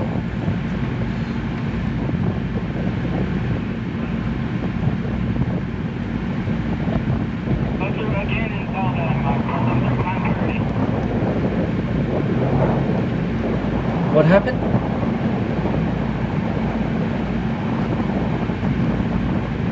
False start? No idea. Oh, they got mixed up on who's leading chase. Lead, I was very clear in the driver's meeting. Lead on the left, chase on the right. Because the lead driver goes wider on that first turn, and then the chase driver being on the right, it allows them to initiate straight into the pocket into the first zone, ideally. Cisco in the lead, looking fluid, looking smooth, kind of missing that OZ, but consistent. Brad looking great in the chase, good transition timing there, good momentum, right up on the rear quarter of that G35, almost skimming the bumper on transition, looking spicy. Yes, there we go. Nice. Touch the door, touch the door, touch the door. Locking those front tires up. Oh, three-wheel action across the finish line. Woo!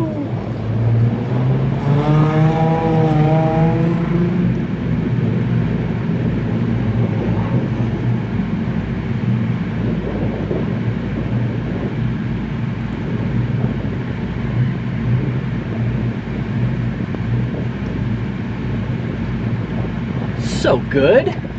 So fabulous. I'm glad that we did this layout. Technically, did like Peyton suggest this layout for the first time?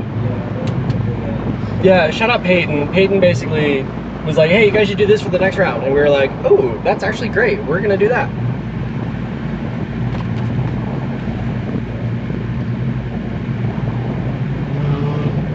So is this right here the hill you were talking about when you guys had... Yeah, so we ran it in reverse. Yeah. And so they would initiate like at the base of the hill and flick up over it. Yeah. It's so fun. I love running this track in reverse. All right, Brad in the lead, Cisco in the chase. Oh, Brad overcooks it. I was gonna say he's coming in hot on that entry. Hopefully wheels are okay, arms are good, ideally. I hope he didn't break anything. Cisco's gonna continue and finish out this now by run of a lap.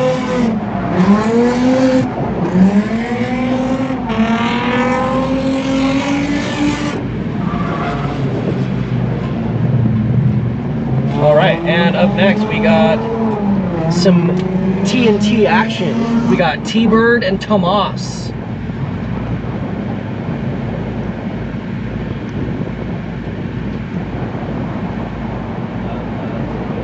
On Tuesday or Wednesday, Tomas drove, I think from like Corona-ish area, up to me in Pismo and picked up a transmission and drove back down. And last night got the transmission swapped fully back into his car. That's who we loaded the transmission into your truck for? Yep. That's crazy. In the Black Sea. It seems like he's still having issues with something. Something, yeah. So the transmission that I gave him to use ended up being a 370Z transmission, or G37 transmission, the JK series. And he obviously has a 350Z. So he said that he had to like pull the casing apart and took the like shift fork and rod from my trans and put it into his transmission. But earlier in the day, it sounded like he still had some sort of an issue with his transmission. So I don't know if it's like a detent shift rod issue that's fighting him. But I'm curious to see what is going on there. And I didn't even know that I had a JK trans. I thought it was a CD09. It was just my spare trans for my Z. So at least now I know that I have that one. But unfortunately, it was a little bit of a delay for Tomas. He wasn't able just to like go and directly swap it into his car. But he got it figured out last night, got the trans in the car, got loaded up last night late, and he made it out here today. So, dedicated. Yeah. He's in it. Yeah. He wants it. He was working on his car up until like 30 minutes into open practice today. Yeah. Yeah.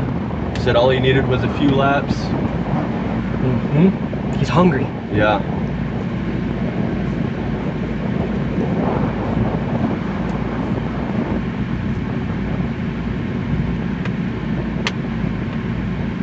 If you are watching and you have a car at home, let us know in the comments. What are you driving? What are you building? What you got? Even if it's not a drift car, what kind of cool vehicles you got?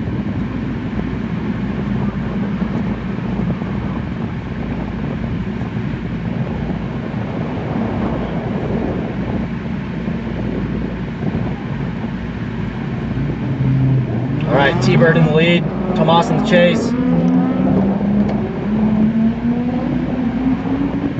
T-Bird, nice early initiation, looking good, setting himself up there. Is he gonna hit the zone? Yep, skims that OZ barely. Great transition timing, diving into the pocket by Tomas there. A little bit of a bobble and kind of like checking up from both cars. Good reinitiation.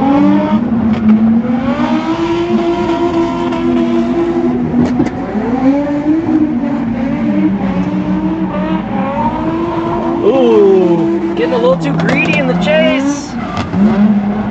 Diving in.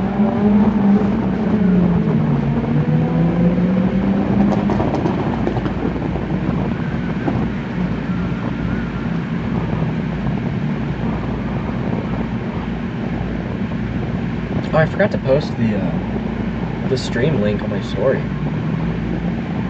Whoops. Although I have such bad service right now, I don't think anything is gonna load.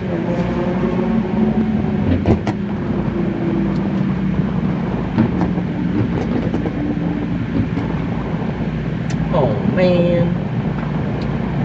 Oh shucks.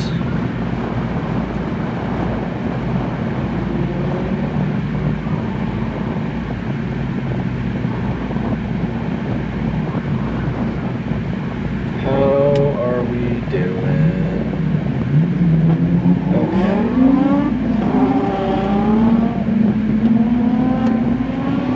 Tomas in the lead, T-Bird in the chase. Oh, bit of a bobble there, and Tomas has to reinitiate. T-Bird correcting well for that. Thankfully, no contact. I hear clutch kick, clutch kick, clutch kick. Tomas is fighting that thing. Yeah.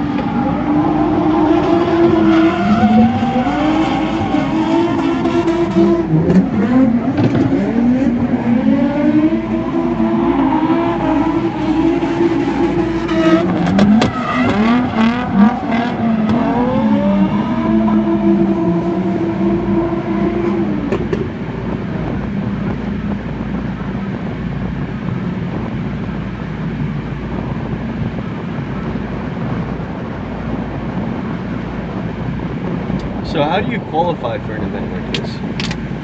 What do you mean? Like, obviously I have no experience drifting, so if I wanted to start doing events like this, You could sign up for the 215 class. Okay. And basically anybody can sign up for 215. We do a little bit of validation there to make sure that, you know, you can drive. Right. But 215 is pretty open registration for anybody to come get a taste of competition.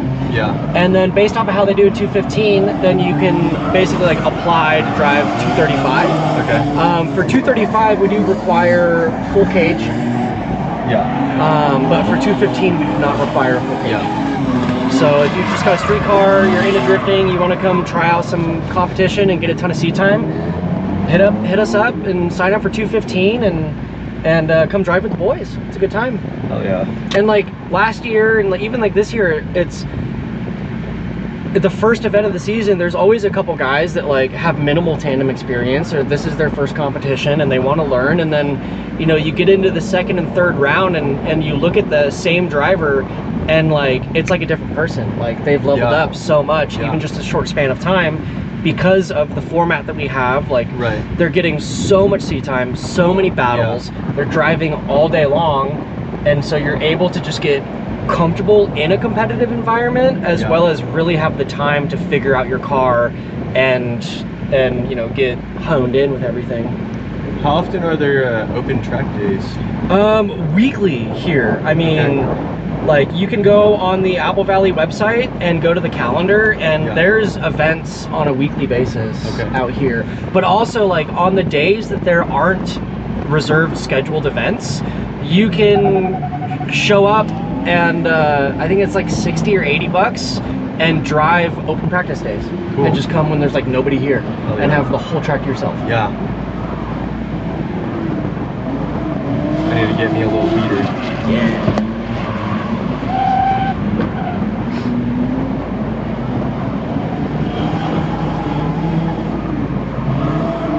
All right, Ome in the lead and Joseph in the chase.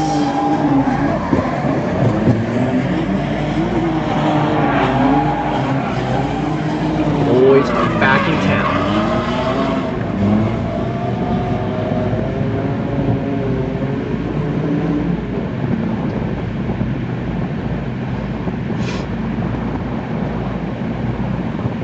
What chassis and power plant would you build or purchase to be competitive in UDC? So that depends on your experience level, honestly, and a lot of it's personal preference. But for example, if you are fresh into drifting, you want to learn, you want to get it figured out, you want something easy, I would just go get a 350Z, because you put coilovers on it, you weld the diff, you do like a GK Tech bolt-on knuckle kit, and the car will shred, and you can go get endless laps. I'm very biased towards 350Zs. They drive amazing, they have pretty light steering, they're easy to set up, they're cheap to get parts for, and they just work.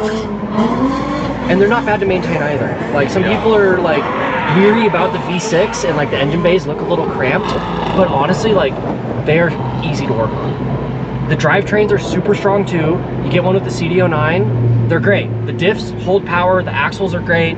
Like I will preach 350Z all day, every day.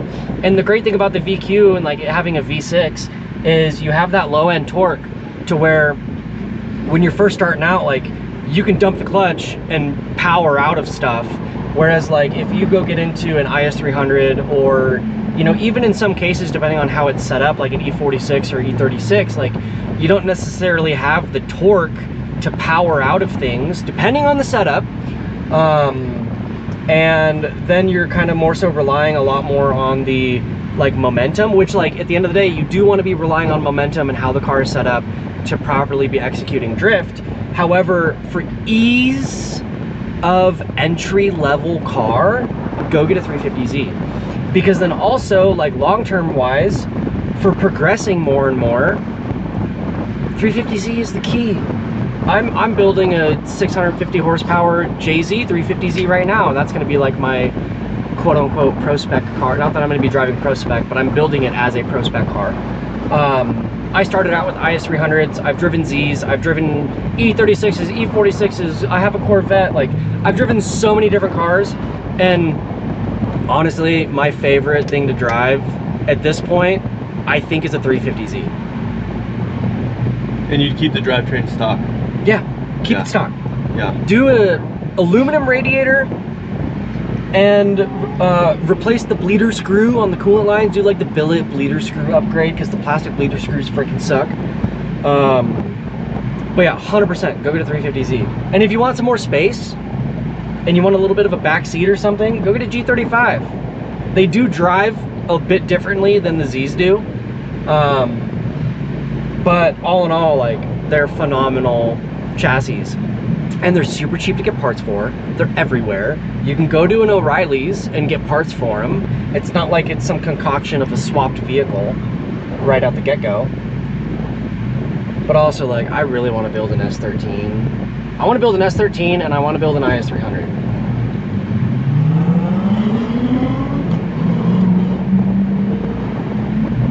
All right, so we got Dakota in the lead, and we got Mr. Jonathan in the chase. Josh, I can't, dude, this is the second time I've done that. I'm so sorry, Josh. Joshua in the chase.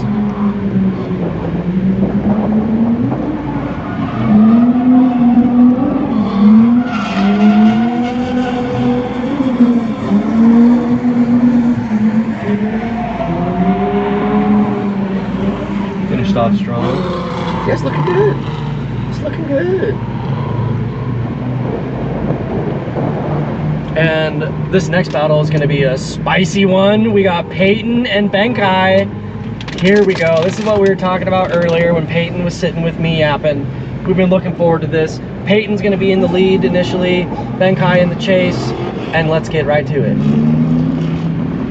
Now Peyton's in that KAT 380 something horsepower S13, and Benkai's in a 600 horsepower LS 350Z.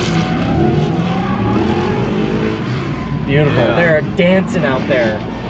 The symmetry is phenomenal. Peyton with a gangster lead line, and Benkai right there with him in the chase. Very aggressive. Up on him. Dang, son. He's got the sauce. A little bit of extra seasoning today. Yeah, he brought that thunder from down under. Had to say it once today. Yes.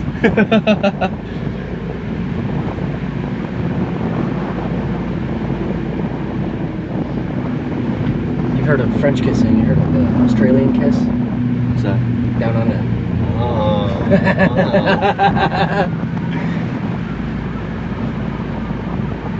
Sorry, we gotta keep it PG. Innuendos are okay.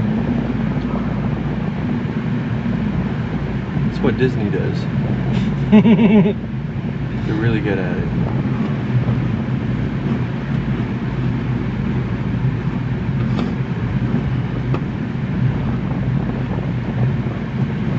All right, Benkai in the lead, Peyton in the chase. Let's get it, boys.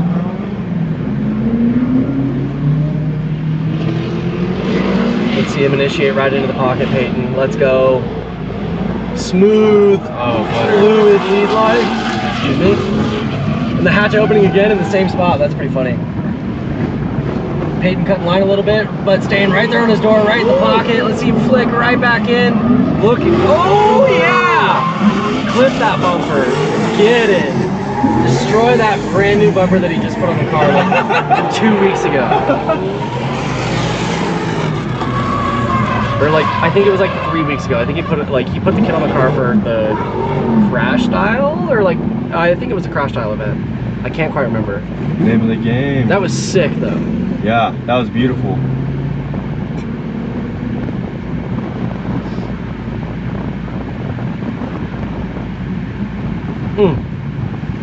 Makes me want to drive. I say that every time. I'm like, no, I'm not gonna take my car, and then I get here and I'm like, fuck, I wish I had my car. Yeah.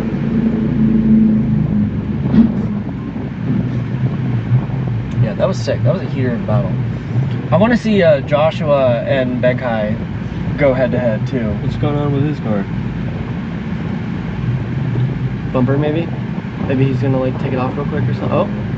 Oh, I wonder if his fuel issues, his wiring is catching up to him. Looks like he's rough. Yeah. Also, his car does that when it gets hot. It goes into safety limp mode. Yeah, I'm pretty sure that's what it's doing.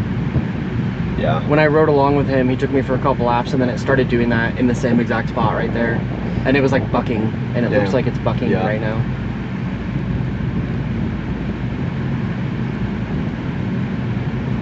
So given tire restrictions, a VQ can theoretically be competitive. I know there's a lot more variables, but I want to review DC history, what kind of setup is successful. Yes, absolutely.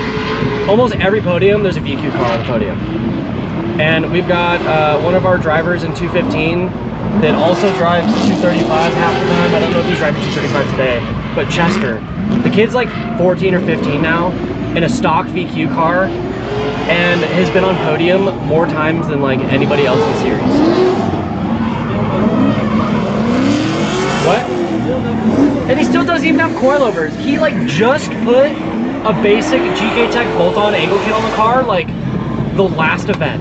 And he's driven the last 2 seasons in a stock 350Z and podiumed like almost every event. So yes, a 350Z is more than competitive for either driving 215 or 235. It is a lot harder at 235 though. A lot of spicy carbs. Yeah, it's definitely, you'll feel like you're down on power more so in 235 against some of the other guys. But at the same time, if you have your car set up correctly and you have your tire preference dialed in and like the grip kind of dialed in and out of the car the right way, like, what was it? Oh yeah, when Dakota battled Benkai earlier, Dakota was dooring him the entire time. And that's the nice thing about the tire rule is that everyone's on a 235. And so you have Benkai making 600 wheel in an LSZ, and then you have a stock Z that's right there on his door the entire time.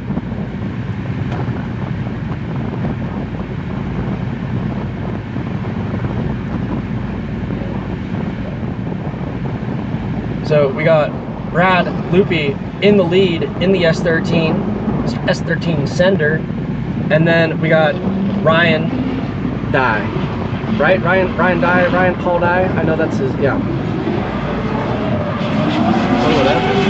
Ryan Dye.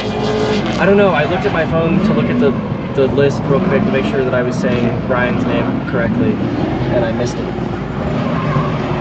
But last round I drove that E36, and the car felt so good. It definitely needed a little bit more grip dialed in, whether it was tire pressure adjustment or rear toe adjustment. Yeah. That's the one with the LS in it, right? Yep, it's got, I want to say an LS3 ZF with dog box internals, so it's a dog box style ZF transmission. I don't know if it has a quick change or not, I can't remember, but it's like rear mount radiator. Wait, is it rear mount radiator? No, it's just fully tube rear. But that car is sick, and I drove it, and I had a lot of fun in it, and I really appreciate you, Ryan, for letting me drive your car.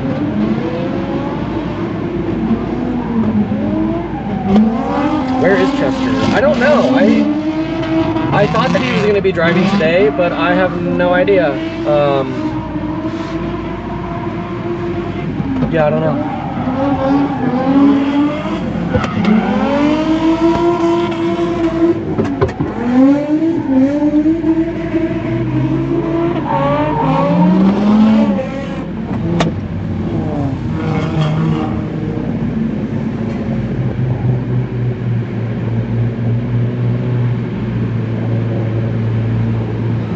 Wonder if something's up with Cisco's car.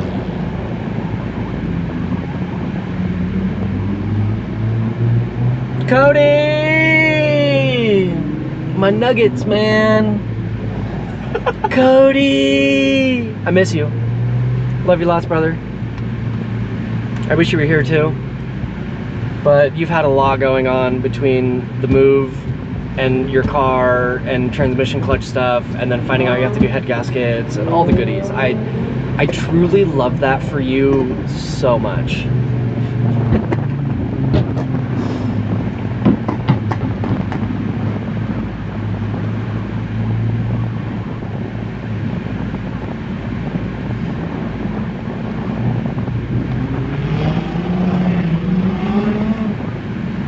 Said, "Ayo." Yeah, it's hot out here. Yeah, do not like. I feel like I wasn't even in the sun that much, and I look so burnt, dude. Yeah. Maybe you're just freaking. Yeah. I usually don't get this bad. Maybe I do, I just don't notice it.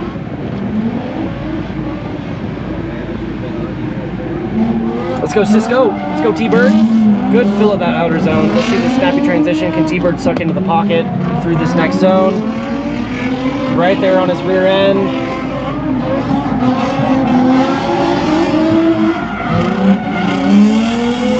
Loading up, yep, good transition there. Big fill through the final turn. Looking solid. Some G35 on G35 action.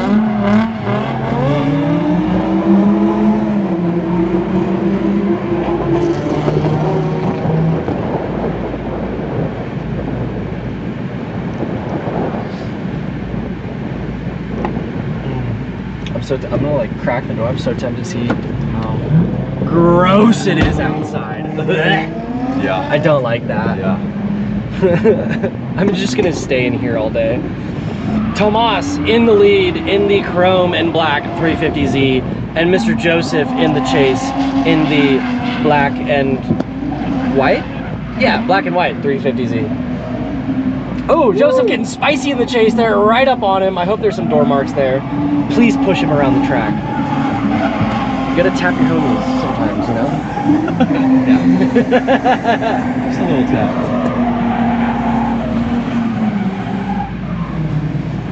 Cody says, oh, I miss you too. Oh, you're pulling the heads today. Dude, send me some pictures. Let me know how bad it is. Definitely resurface them. That's tomorrow. I'm going to be torquing the heads on your car. Yep. Yep. It's been apart for like a month. Yep. Just finding more and more issues. The deeper we dug, the more we found. Yep. And I'm glad that we dug as deep as we did. None of it was gold.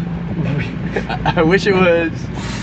Oh my gosh. Because if we had only done the head gaskets, it would have had the same issue, and then it would have blown up. It would have. It would have been so bad. Yeah. But no, it's gonna be great. It's gonna be great. I'm excited to drive my car again. Yeah. I'm excited for you to drive it. I'm excited for it to get out of my garage. I know. You need to get a street car, bro. I want to buy Russell's Z. I was talking with him at the fair about it. Hell yeah. I need to sell the Jetta. If anybody wants to buy a VR6 6-speed Jetta, slide in my DMs.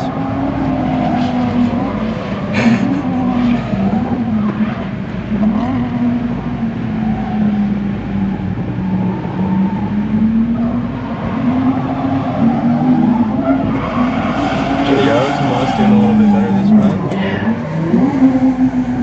Seems like he's starting to get the car figured out. Yeah. It's still so gripped up. Yeah.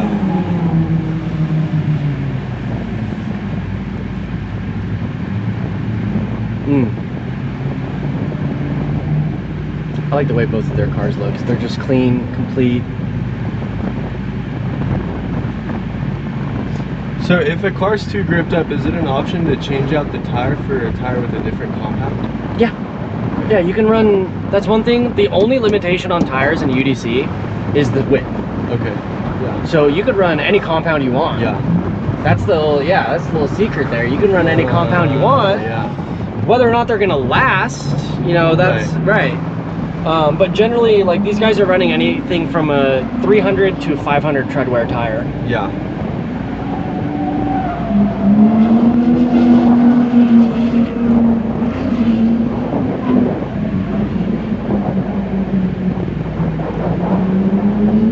What's up, Granny Shifted? Tell Cameron I said hi. haven't seen y'all forever.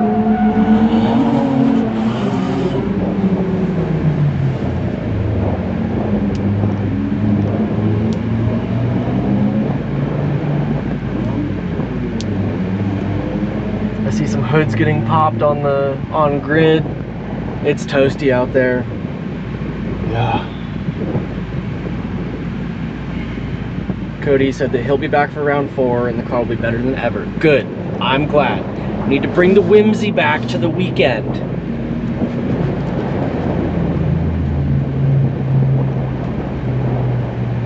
Alright, I'm gonna go walk around for a little bit. Yes, sir. Catch you in a bit. Mm-hmm. After this is break for lunch? Yep. Yeah, I'm hungry. Yeah.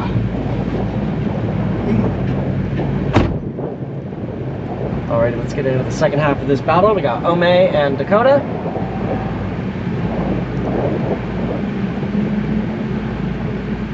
Oh, and the battle after this is gonna be spicy too.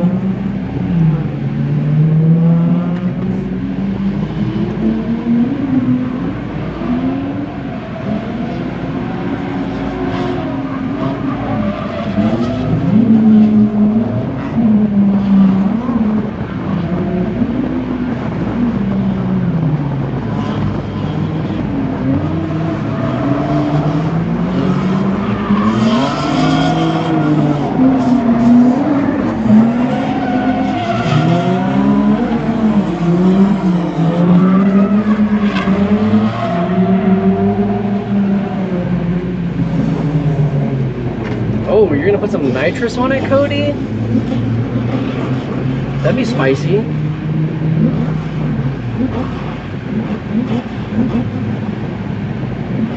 200 shot is insane. I think you should just drive your car. Fix it and drive it.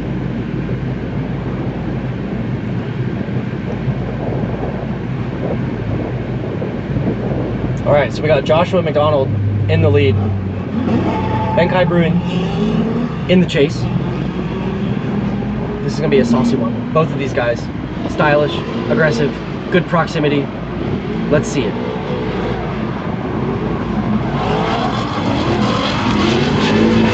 Great fill there from the lead.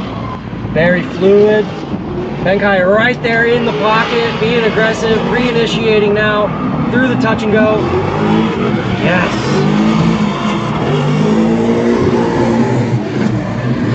Good job, boys. Beautiful.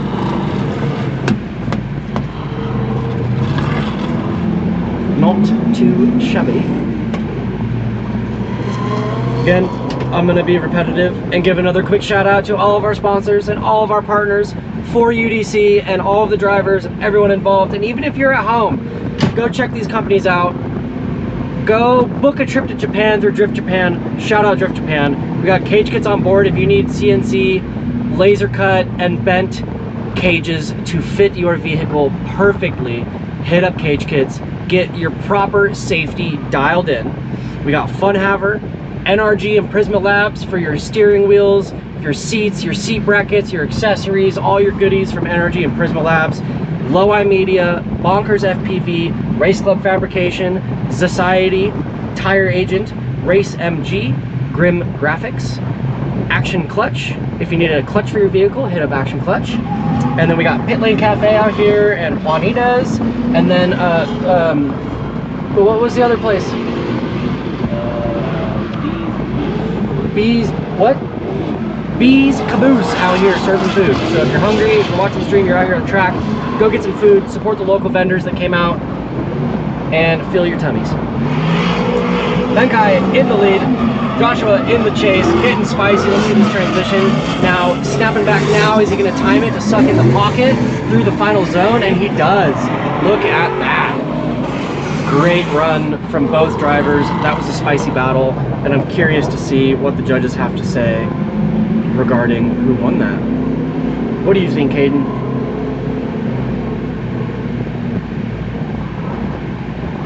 Crickets. I don't know.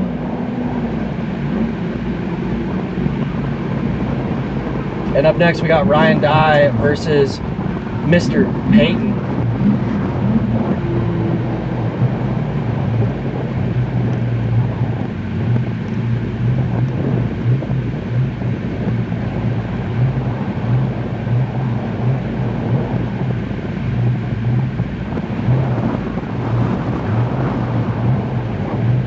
Judges are figuring out their calls.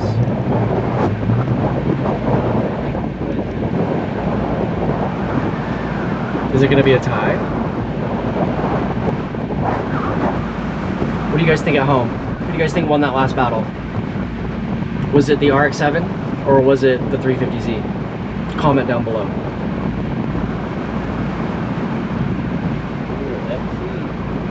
Yeah? Confirmed? Joshua in the FC got the win, beating Mr. Benkai. Crazy. So we got Ryan now in the lead in the E36, Peyton in the S13. Let's see how this one unfolds.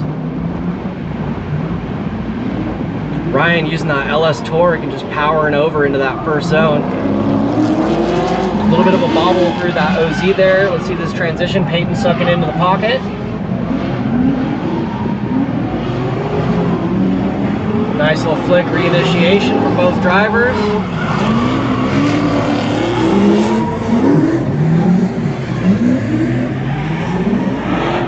Nice and fluid, smooth through the last set of outer zones. Not too shabby.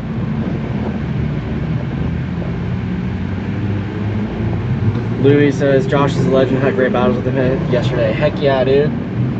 Glad you came out. Glad you had a good time. Unfortunately, I was unable to make it out yesterday, so I didn't get to see.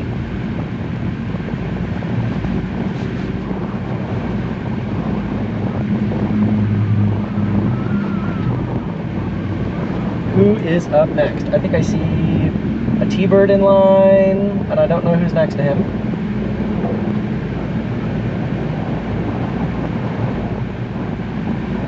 Looks like Peyton had to ditch that front bumper. Hopefully he knows how to do some fiberglass work, because I could see a handful of cracks from the chaos of today. But honestly, if you're not getting aggressive and driving hard and bumping your homies around the track, then what are you doing?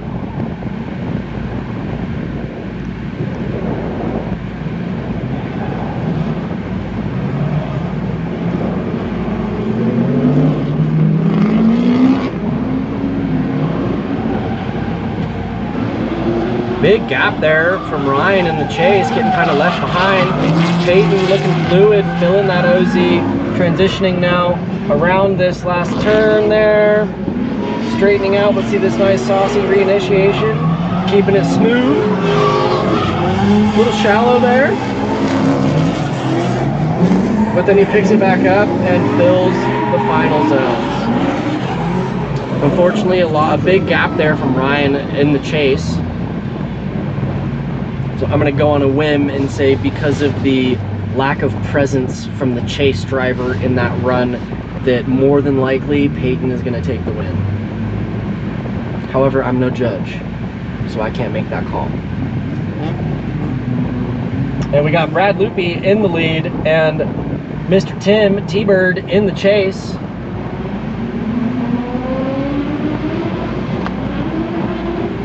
Shout out Power Nation Performance. All the Bakersfield boys.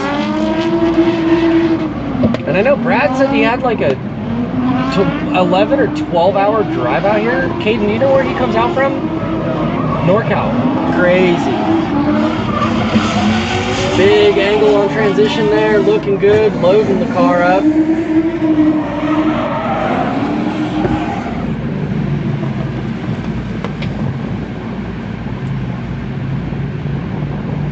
Ugh. What's the beeping? Why'd it beep?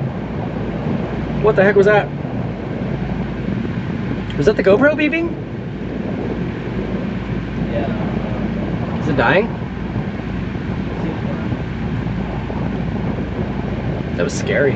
Just loud noise. Oh.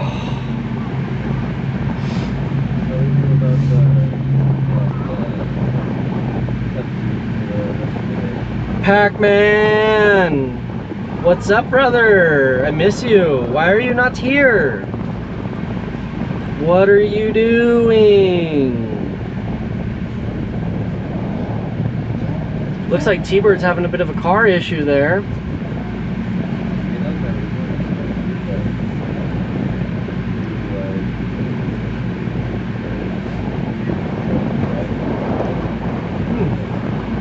Oh, I'm tired.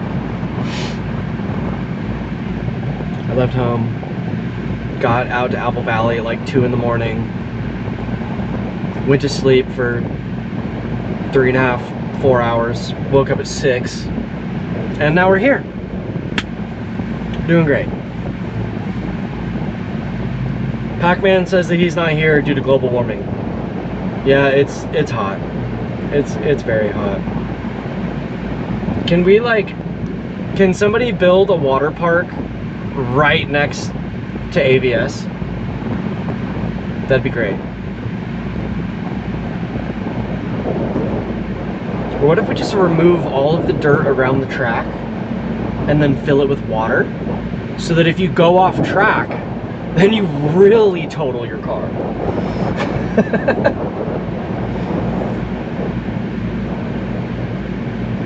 And it looks like T-Bird is limping off track and Brad is potentially just going to do a buy run.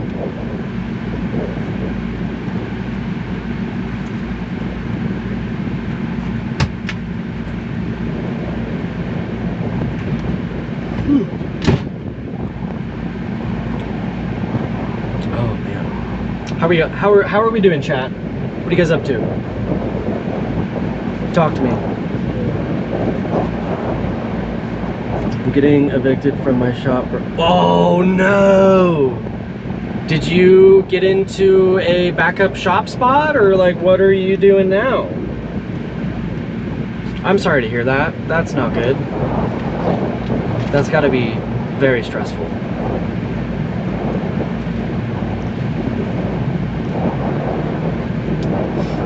Yeah, that's not good.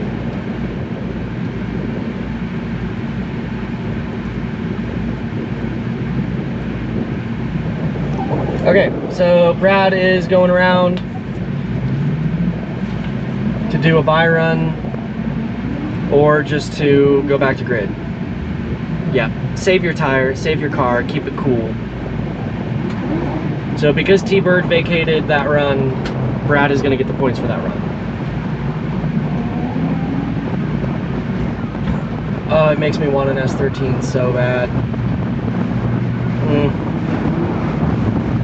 I need that. I need that. But I don't know if I want a coupe or a hatch. Because I love Brad's car, but also Peyton's car is so sick. I think those are my two favorite S chassis that are in UDC right now, would be Brad's car and Peyton's car. JB, Horse Thief in November. Maybe. It depends on when in November. That would be fun. Yeah, maybe.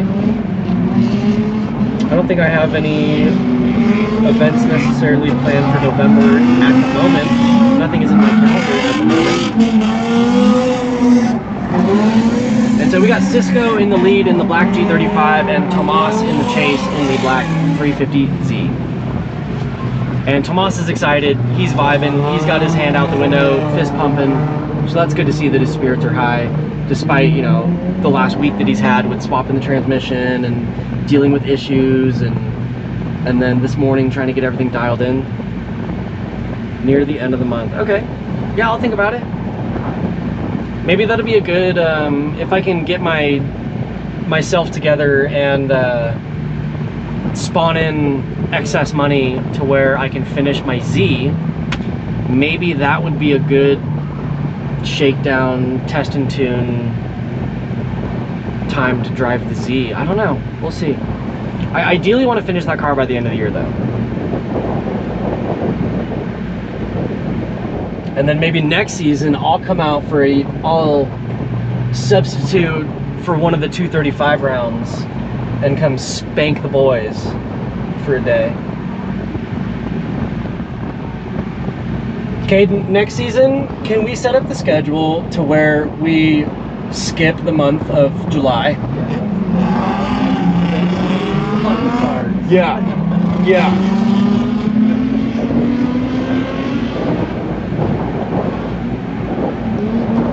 Oh no, Tomas shuts it down early. No!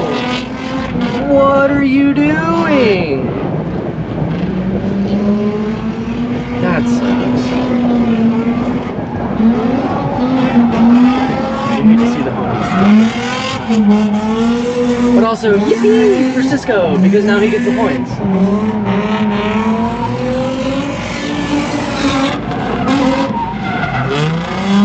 It looks like Tomas needs a tow.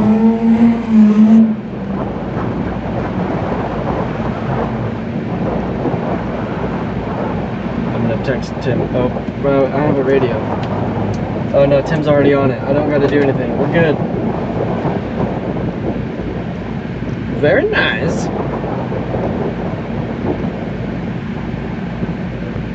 JB, when are you gonna come out and drive UDC, huh? Come drive 215 next season.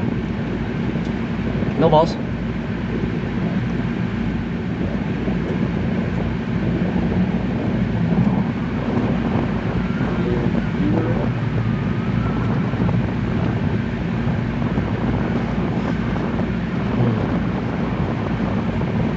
How are we doing on schedule, Caden? Yeah? Yeah. Immensely? More or less. Yeah, a little bit. Yeah. We're still like 30 minutes behind-ish. Hour and a half. What? Oh yeah, we're like an hour behind. Shoot. Shoot. Are we gonna have to extend today again? Oh yeah. At least it's not too expensive, Yeah. but still sucks.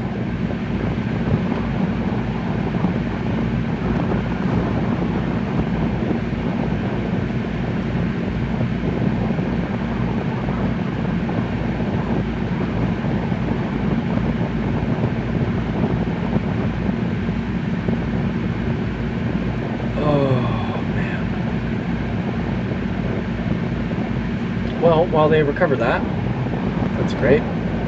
Pack says extended till midnight. You paying? Pack, you want to sponsor the rest of the event? Extend us till midnight. I agree. Screw the heat. The heat sucks.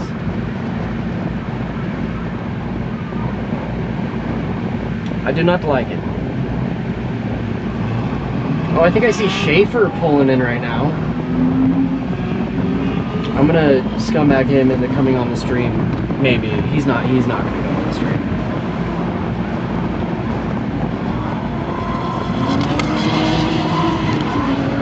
Alright, Josh in the lead, Ome in the chase.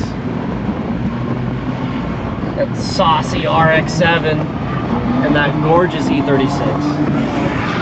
I love the black and chrome.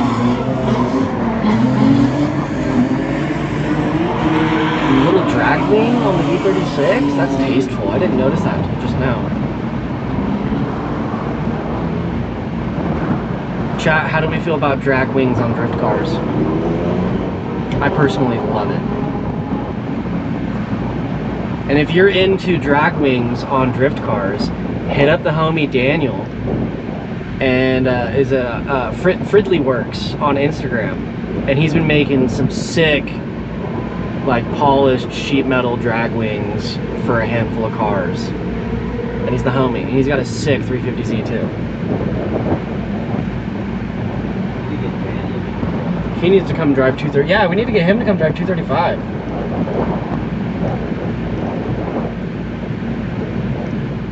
Sucks that Chadwick didn't make it out here today.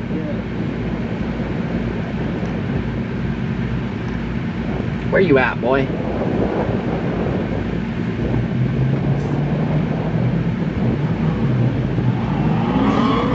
All right, track's clear. Into the next battle.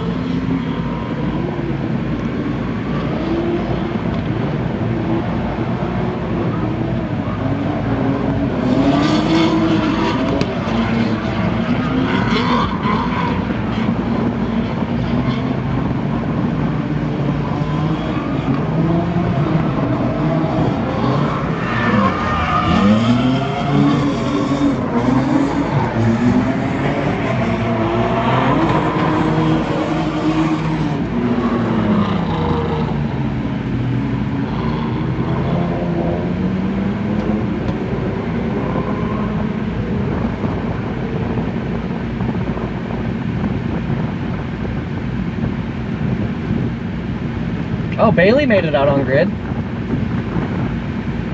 Sweet. When I saw him driving in practice earlier, one of the last runs he did, his car was like cutting out and like misfiring. Okay, unconfirmed. It sounded like it was missing and the motor was not, something was not happy. But it seems like he may have got it fixed because I now see him out on grid, so that's cool.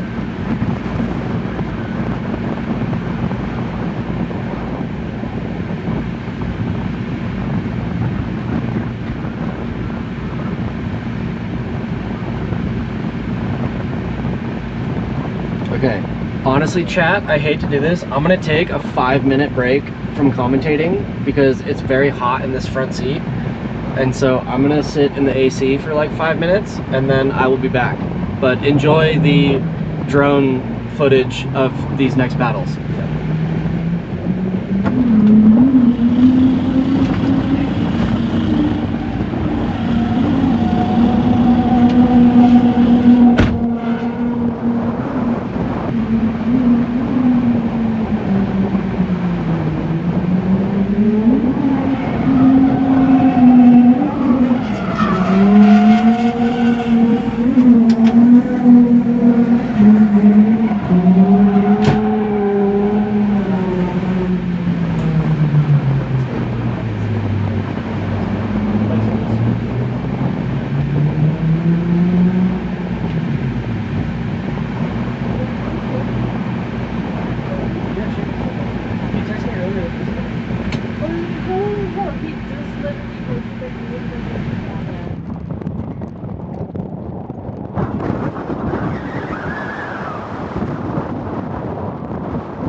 Alrighty, sorry for the pause and commentary.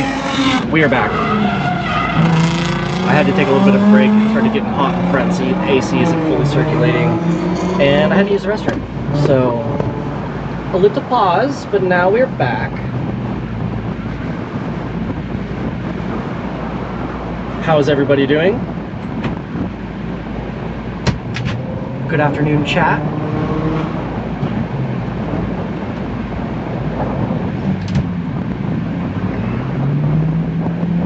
And we got Dakota in the lead in the 350Z and Ome in the chase in the E36.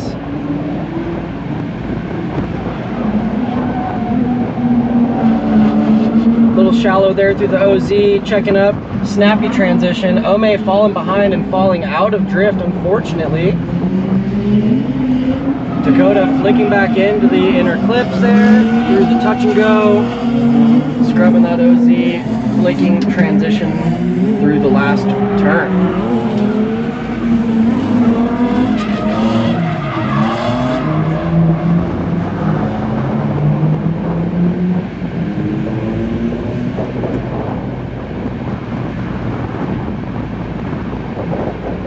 Hopefully you guys are enjoying the stream so far. It's hot out here. You're lucky to be at home or at work watching this, hopefully in a climate controlled environment. Let's see, what is the temp? It's 100 degrees out right now, but not many clouds in the sky, direct sunlight. Thankfully, it's fairly windy, but unfortunately it's just hot wind, so it kind of helps, but it's also not great.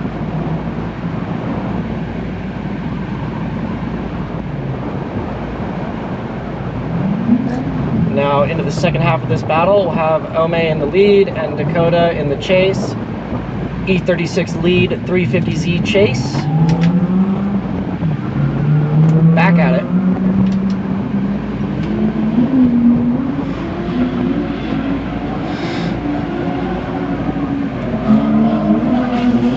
Nice wide line there by the lead car, a little too wide, cooking it. Oh, and we got a pass.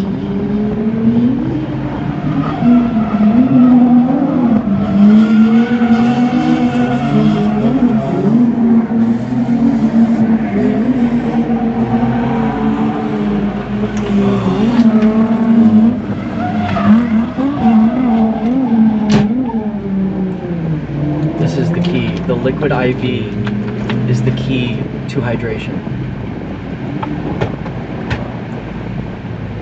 I think I'm on my like 3rd liter of water of the day.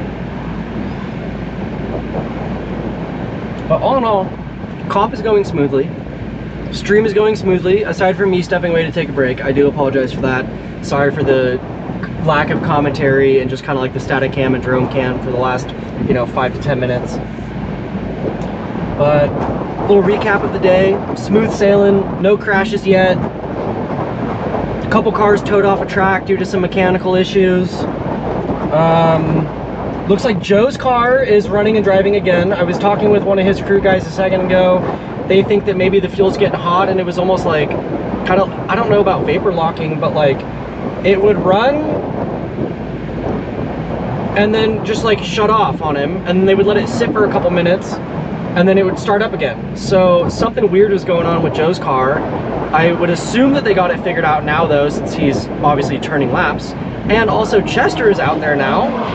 So, and Chester hasn't driven like all day, right, Caden? Yeah, Chester hasn't been driving all day long. So I'm curious, you know, what kind of issues that they were fighting. It looks like his car is very understeery right now. Man, we gotta get him on some coilovers ASAP. Somebody sponsor the kid Chester with some coilovers.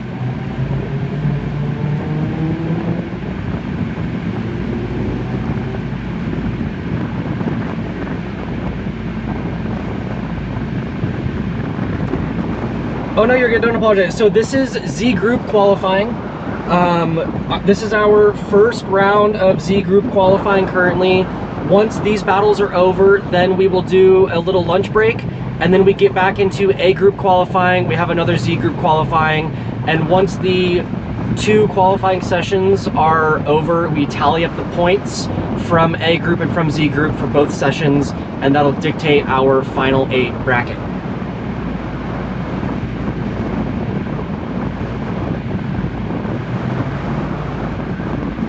And it's funny, like today, I feel like the cars, it's 350Z, G35, S13, E36. And that's like all of what's out here today. Power steering gone, no! Wait, so is Chester driving with no power steering right now? Is that why he's kind of fighting the car?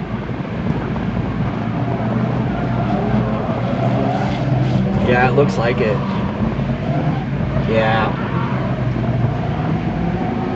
So with Chester's car, this is not the first time I've heard of him having power steering issues. I feel like the last 2 events he's had power steering issues.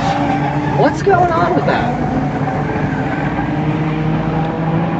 Ollie, you are very welcome. If you have any other questions, just comment and I will try to answer.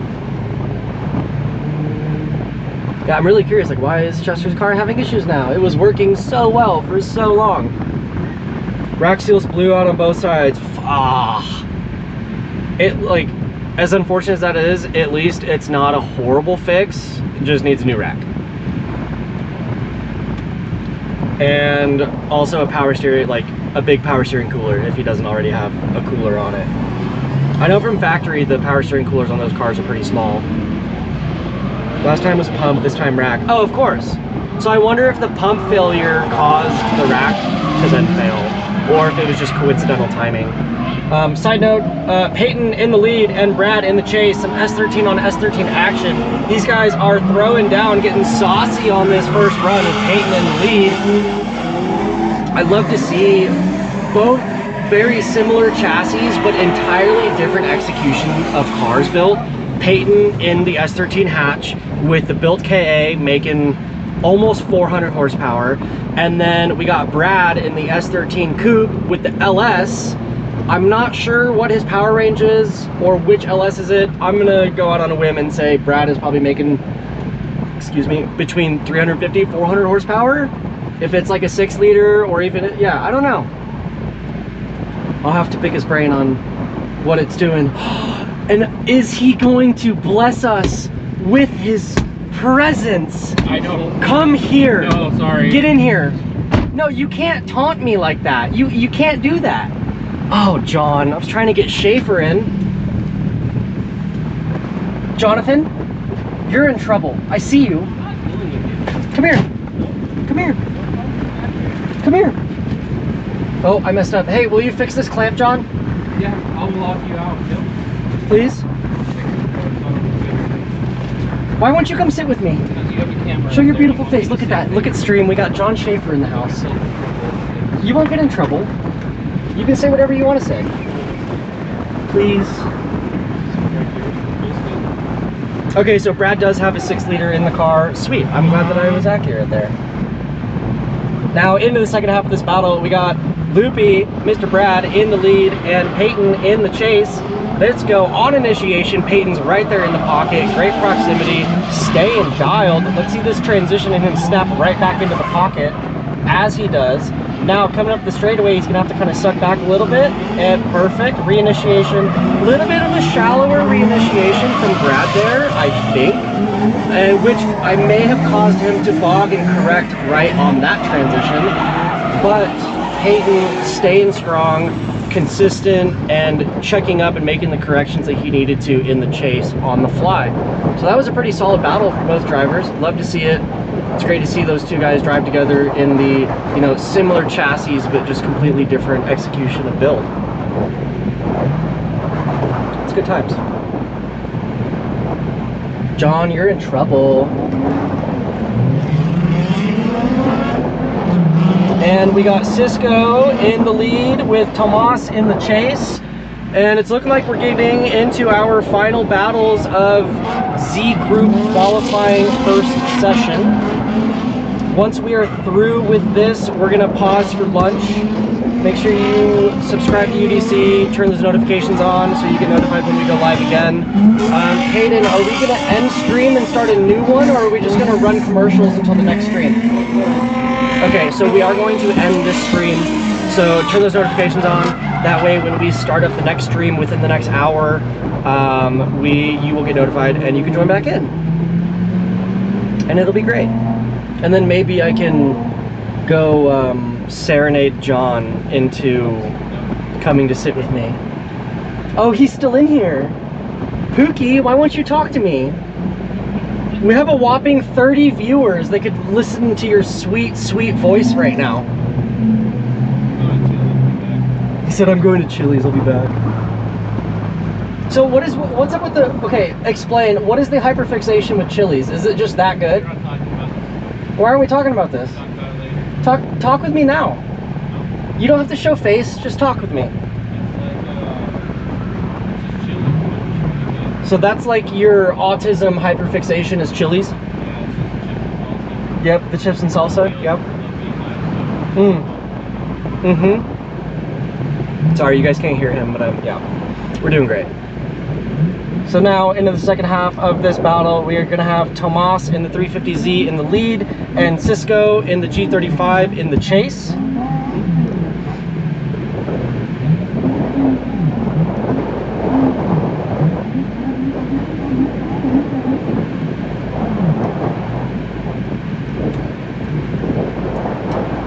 What was that noise? Is Tomas's car okay? Was that Tomas? Oh no, I saw some smoke out the tailpipe.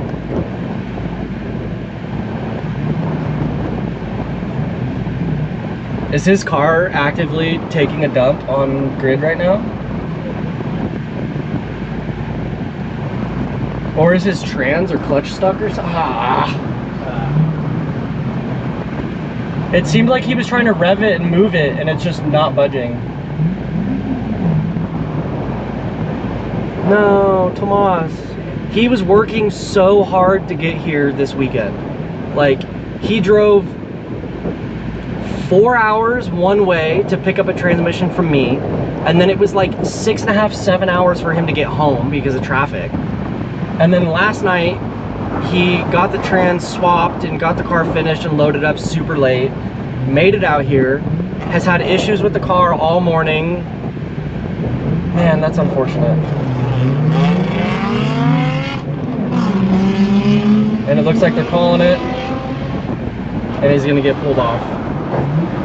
Man. Well, at least we got a drone on Cisco now. Oh, Tomas's car is creeping. I will have to go talk with him in the pits during our break, and then I can fill you guys in when we come back for the next session.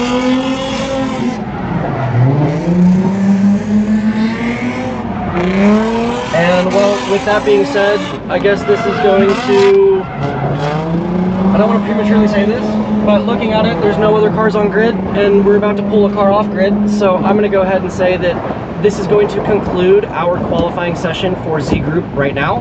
We're going to do, how long of a break, Caden? We're going to do a 30-minute break for lunch and kind of re-chalking the track, and then we will get into our second qualifying session for A Group, followed by second qualifying session for Z Group, and then we have finals. So turn the notifications on, stay tuned, subscribe to the channel, like, comment, subscribe, everybody, yeah, and check out the Instagram page.